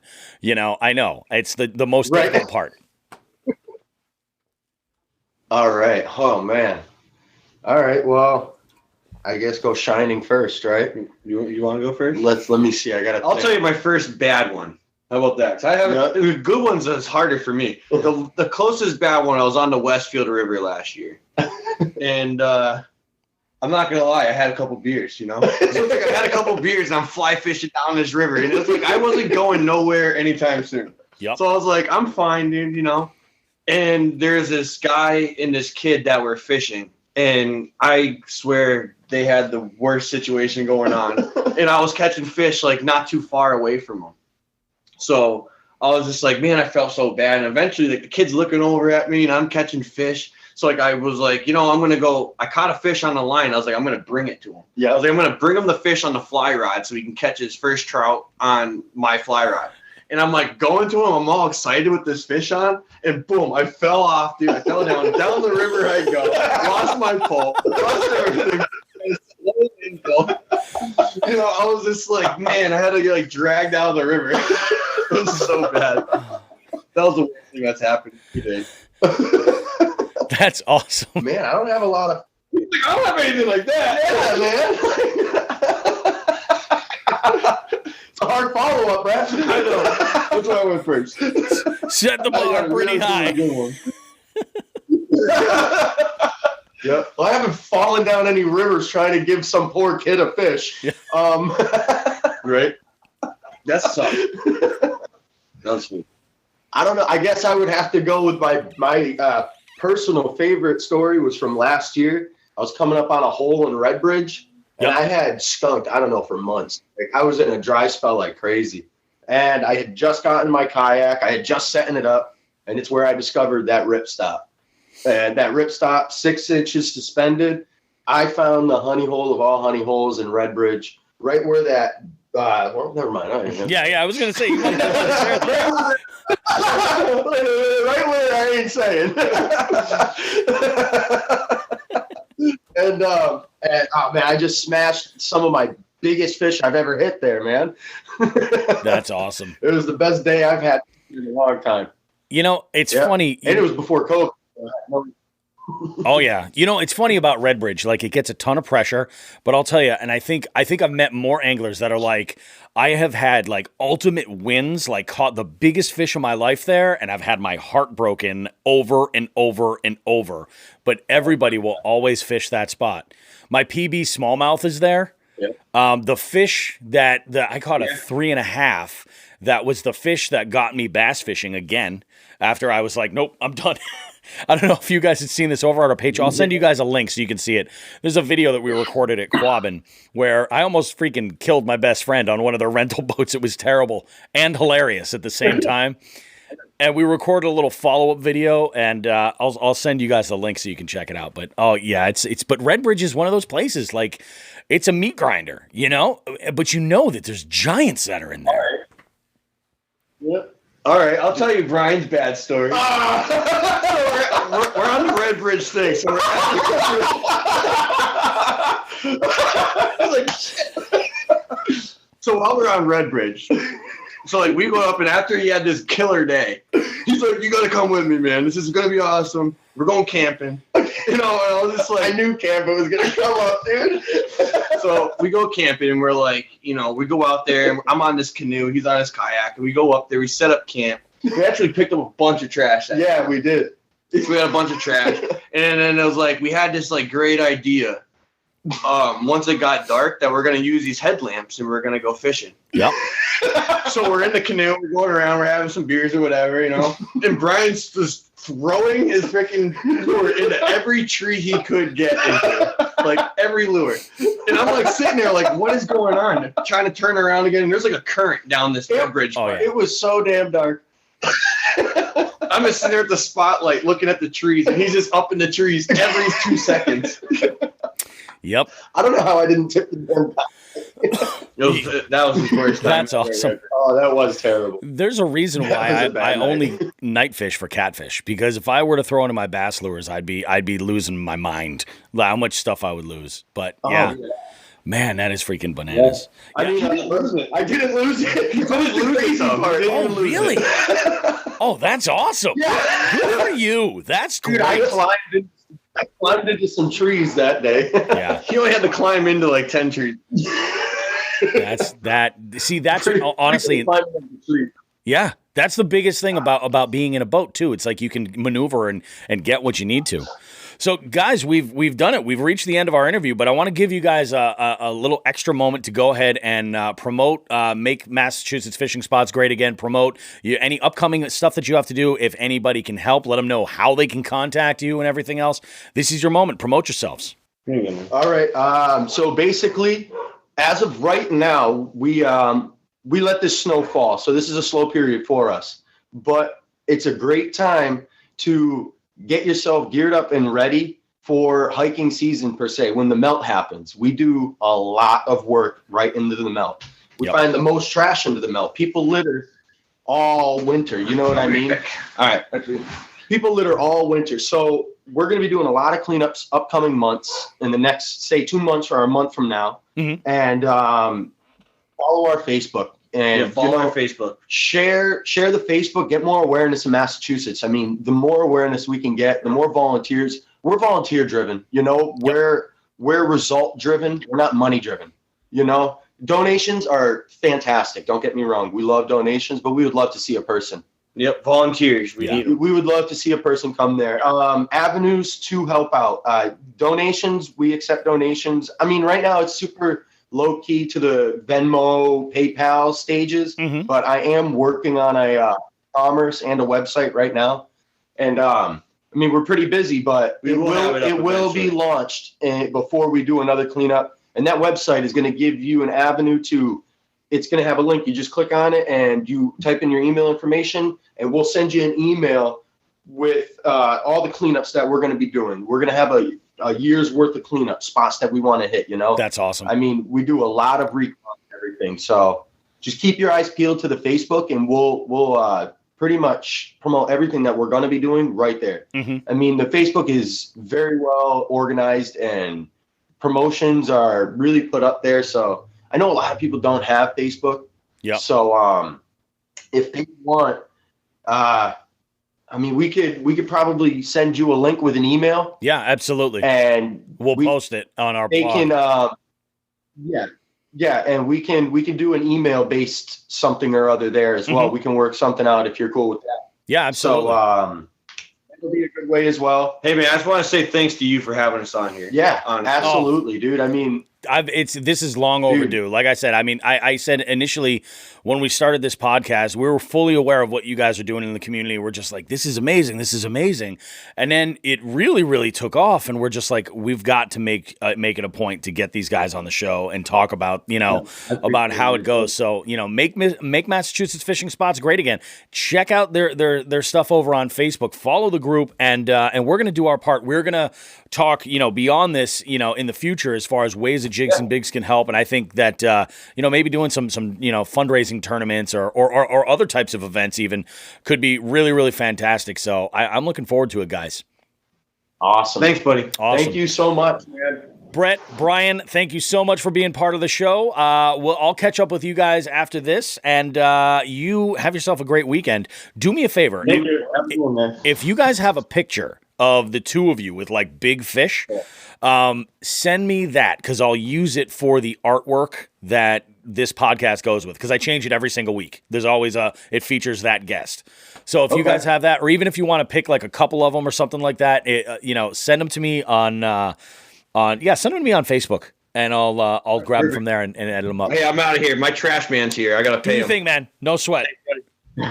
Take care, guys. Have a good one. Take it easy, brother. See ya. Bye-bye.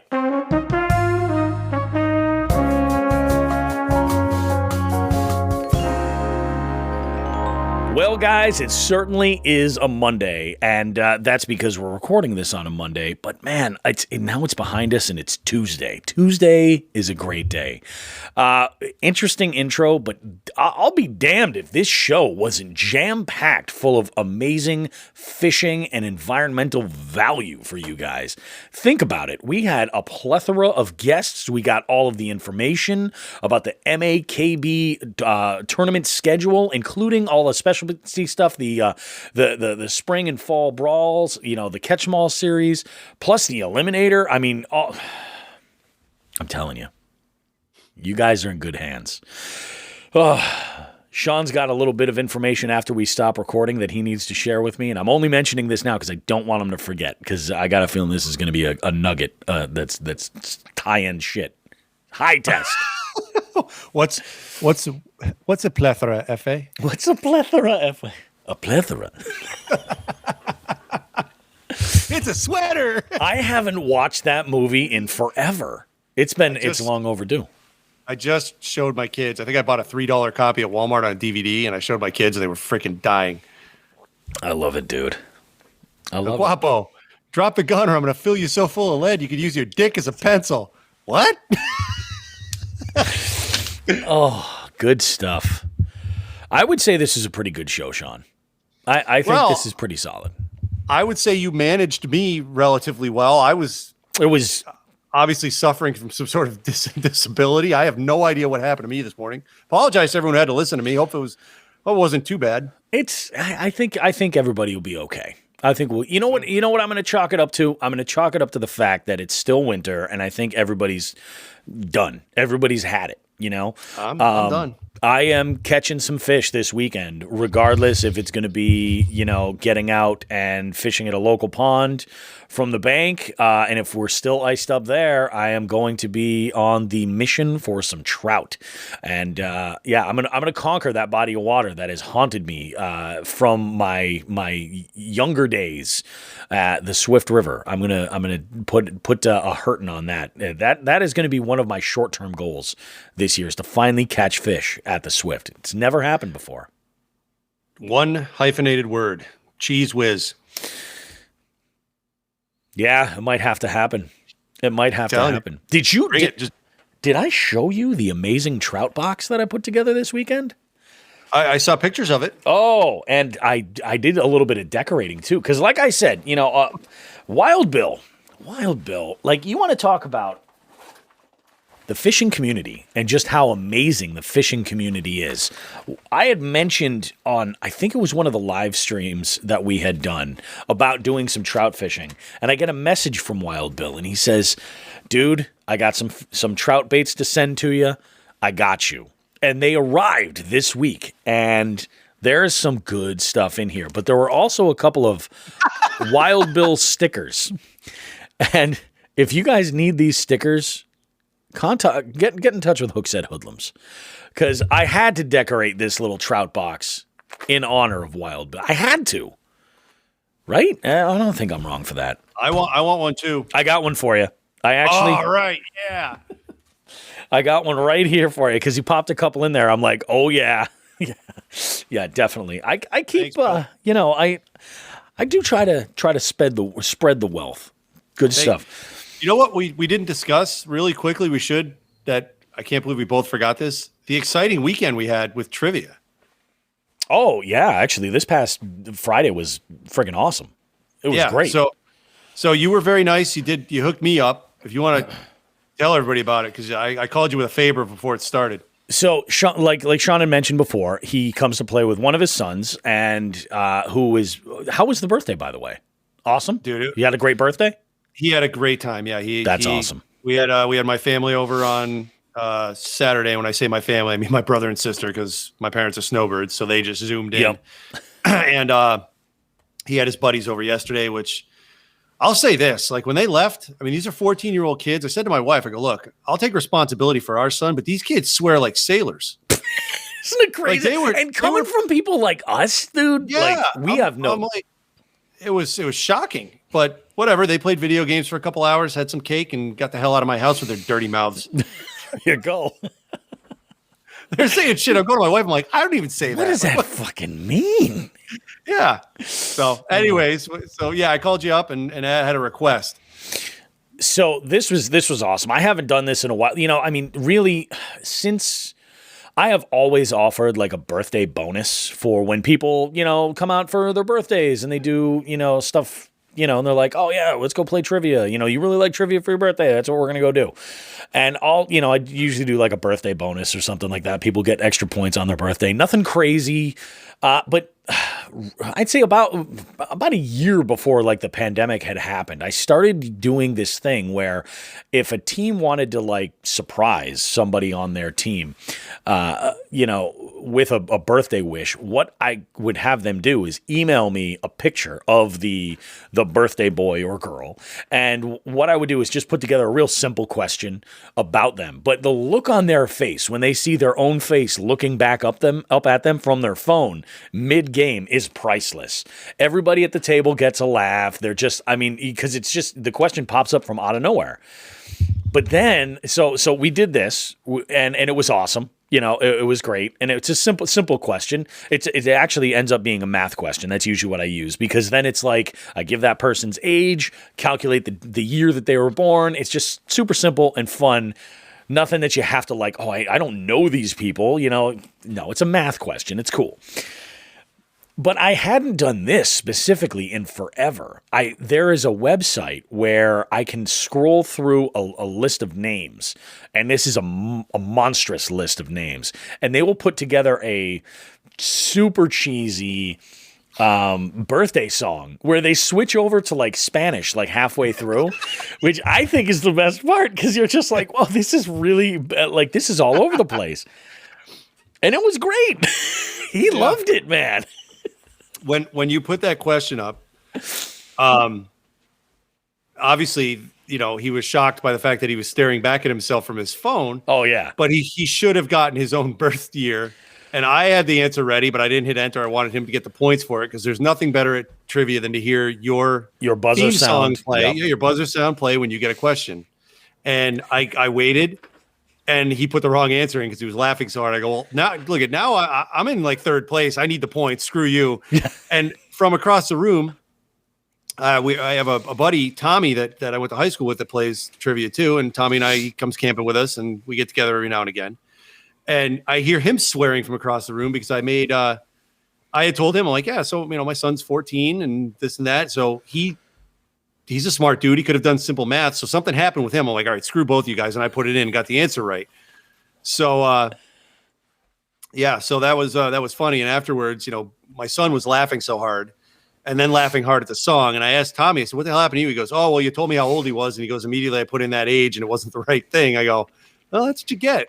He was trying to be quick about the speed bonus, and it didn't work out for him. So I heard swearing from across the restaurant. I saw that on my screen. I was just like, and I almost stopped and went like, oh, you messed up. But nope, I just let it go. Yep. So good. Tim's chiming in. He says, oh boy, my wife has a birthday coming up on a Friday in April. Hopefully I don't have to work. No, absolutely, Tim. In fact, if you want to surprise her, same thing. I'll do a question for her as well. So keep that in mind. That's something I really haven't. Don't listen to this podcast around her. Yeah.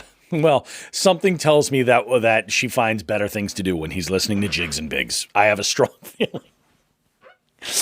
Anything to do. Unless they're in the car and she has no choice. Yeah, that's true. Although my wife might jump. I wouldn't place it. And that's twofold. not because it's a fishing podcast. No. It's because it's me. She's when I'm listening to the show, yeah, she'd kill me. I will. Nice. Oh no, that's one of the things. Like I had started a while ago doing these questions every once in a while, and I always forget about it, And then especially once the pandemic happened, I finally started hosting trivia again. It was never really a lot of people just kind of I had to change the game so much that's one of the sort of features I never had to change. There was nothing about it that like for a while I wasn't doing as much buzz-in type stuff, so that way I could.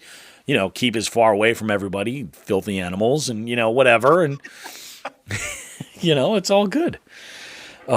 Friday was a good night, though. Yeah, it's fun. Friday was a very, very good night. I'm on a little mini streak there. I got 3 weeks in a row where I finished top 3. Placed in the top 3. That's pretty good. That is really good. And I told you I had sent you a message. I knew I was cleaning up on that music round this week. That was my wheelhouse. Well, and I'll tell you. So for music, we did 80s power ballads this week. And I learned real quick, I was like, this is going to be great. Power ballads, these are super cheesy. Like everybody knows these songs. Yeah, a lot of people know these songs. The problem is that demographic, much like, myself being part of it, is aging. And it's not exactly as easy to remember. However, I will say this, and I have to give some credit. Like, Tim had some that I did not expect anybody to get. Specifically, the Flame from Cheap Trick. Like I knew that Tim beat me on that one, and he beat me to the point to the buzzer on the Cheap Trick one and the Kiss one.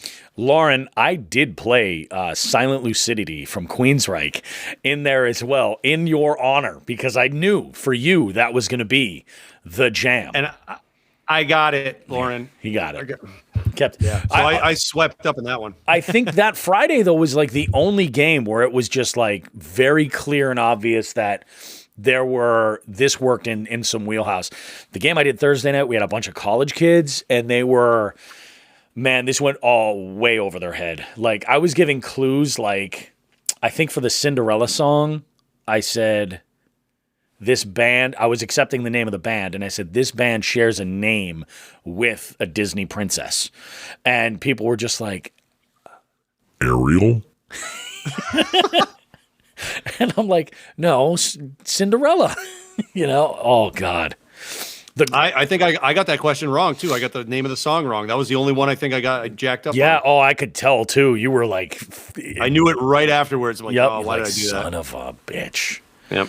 Oh no, it was a lot of fun. I know I've kind of backburnered the game show for the game show, and primarily the fishing game show, I should say. Primarily it's backburnered only because I have a new platform that I think might be a little bit more interesting to watch. Yeah, it's a lot more visual. So I got to tweak a few things. I could do a larger number of people with this one sort of setup, but I got some stuff working for you guys. You guys are going to absolutely love it. It's going to be a whole lot of fun. So yeah, good stuff. I think that about does it, huh? Kick ass. Kick ass, Seabass. We have one thing to mention, guys. This whole entire stream that we've been doing right now, we've got a lot of people on Facebook jumping in and a lot more people on YouTube as well. This episode that we're recording right now, we have gone full live stream to everybody because we want to invite you guys to see what our jig heads, those are our Patreon members, the ones that have signed on for that $5 subscription, that monthly subscription that helps support the show and keeps it going. Every single week we put this stuff together. Plus, when we record some of the special stuff, like the segment that you heard with Mitch, we put those private links out for those patron members so that they can jump in and interact and engage through all the comments and things like that. So if you're interested in kind of seeing this and getting, being involved regularly, by all means, jump on and join over at our website. Just go over to jigsandbigs.com. There's a button right near the logo that says Become a Patron, and we've got a limited number of $5 a month slots. You can go ahead and create your contribution. You can unsubscribe at any point if you're like, yeah, this isn't really for me, but we do have a couple of extra items in there to kind of keep things fun and worth your time because we want you guys to obviously get some value out of it. We have a special promo code for right now we have a special promo code with Hooks at Hoodlums that is available for our patrons. We've also got exclusive access to stuff like this and also other elements that are lined up. We've got other bonus content. There's a couple items that are there, but there will be much more coming soon. And then once we hit a certain number of our members, we're going to be doing exclusive giveaways through our Patreon account. So the idea is that we've had a lot of fun with the Instagram giveaways. We're going to be doing 2 giveaways on Instagram this month alone. The plan going forward is this. Once our jig kits run out for the giveaways, we're shifting gears with them. There's something else that's coming. But the ones that we've allocated for the giveaways, once they're gone, the monthly giveaway, we'll still do one once in a while, but the regular scheduled monthly giveaway on Instagram will take a back seat and we'll start doing more. No reference to toilet paper alternatives. What we'll be doing is having giveaways on our Patreon of higher ticket items, and it'll be exclusive for those members. So we'll be giving some stuff away, much more regularly there than we will over at Instagram. Berkshire Bet jumps in. He says he's unsubscribing. No reference to toilet paper alternatives. I get it. We talked a lot about toilet paper alternatives with our mega live stream that went on. Which, by the way, I should mention, that live stream got a lot of mentions in the newest episode of Fishing for Answers over on the Hooks at Hoodlums YouTube channel. Go check that out. They have Rodney on R&R Outdoors. Go and check out that episode right now. It's really, really great. In the FMK, with myself being in there, I'm still alive. I can't believe it. I'm a little freaked out by the whole situation. I don't really know what else to say, but definitely go check it out. But that whole live stream got a lot of press in that one episode. It was really kind of amazing, the whole thing. So we've got lots of stuff coming up for you guys. Many things that are lined up on the docket that we want to get to. Very, very busy tournament season. Our workload is in no short supply. We've got plenty to do. So by all means, if you're interested in being a jig head, go ahead over to jigsandbigs.com, become a patron, and then you'll get all of this great stuff. And we'll probably periodically do a couple more of these, public on especially on Facebook. We seem to get a lot of interaction on our Facebook page, which is kind of a little surprising me because we don't really do a whole lot with Facebook, but this might be its thing. I think that's enough from me. I feel like I've yammered enough. How do you feel? I did the yammering at the beginning. I feel sad, a little disappointed in myself. Well, I wouldn't feel sad, but ready to fish. So I guess that'll improve. There you go. That's excellent. Hey, you're going out midweek. That's it, man. We've said it. Oh, good. You're going out midweek. I might try because I know Wednesday or Thursday is supposed to be absolutely gorgeous. I think both. Yeah, I know one of those days is supposed to be into the 60s. Like that's insane. And I know we're expecting some rain locally over the weekend, but we'll play that by ear. One thing I did want to mention was that I did go and run a poll on the Instagram for Jigs and Bigs last week, specifically asking about the fishing report because you had mentioned about the fishing report, about the idea of doing it live. Doing an audio version versus having it typed out. And overwhelmingly, people wanted it, when it was audio or, when the question was asked, audio or text, it was split right down the middle. Some people wanted the audio, some people wanted the text. And then I had asked another follow-up question to get a better idea. And it seems that the reason why people were voting text is they didn't want the fishing report in this show. Like they wanted it as an extra sort of thing or an audio take in the blog. So we're listening to you guys to figure out what's going to fit the best. And we're going to, because these fishing reports are going to start coming really once open water is the standard. I think we're going to get a lot more information. So I think what we're going to do is try to keep them on the website in the blog so that you can get them, but there will be an audio version. Ideally, I'd love to find some kind of a widget where we can have an audio and a text decoder set up. So that way it just... Google has one. interprets it right there. I mean, maybe that's one idea. The other idea that I had, Sean, was the idea of just recording it and then posting it as a weekly podcast on its own for whatever day. Yeah. Monday morning, post it on its own. If people want to listen to it, wonderful. If they don't, they can ignore it. But it would be available. And then not only would it be available for them to be able to check out, but we could just put a link to it in the blog. So if you're used to going there and you want to check it out, you could just go ahead and stream it right there. So something to keep in mind. You know, we'll figure it out. But the people have listened, the people have spoken, and we've noted and figured this all out. We're looking forward to it. So, folks, do yourselves a favor. Get yourself ready because open water is coming. We're on the precipice of springtime. Like pre-spawn is so close. I would say this, that if you're getting outdoors for the first time, be prepared. You know, get yourself some dude wipes, or at the very least, find a birch tree. See what I did for you, Brent? You see what I did? Check I'm that working box. for you. Check that box. You know, get out there, have yourselves a great time, guys. Be safe. You know, remember, so much easier while working or driving, just separate from the podcast. Bryan, I'm with you. I agree. You know, it's easier to consume, but yeah, not everybody, you know, our listeners that are in Florida and Texas don't care about this stuff. Get the nod from Berkshire Bread. Guys, have yourself a great one. Get out there and catch some freaking fish, would you? And do us a favor. Tag us in your images of any of the catches that you guys have. Tag Jigs and Bigs, tag Bobby Roast Beef, tag Sean the Fisherman, all on Instagram. And by doing that, we'll share them to our prospective stories and all that. And we'll sort of help you celebrate with these kick-ass catches. Guys, have yourselves a great one. Take good care of yourselves. And as always, we appreciate you. Thanks so much for listening. And feel free to leave a review, share with your friends. Take good care of yourselves. Be safe. Don't touch your face. Tight lines.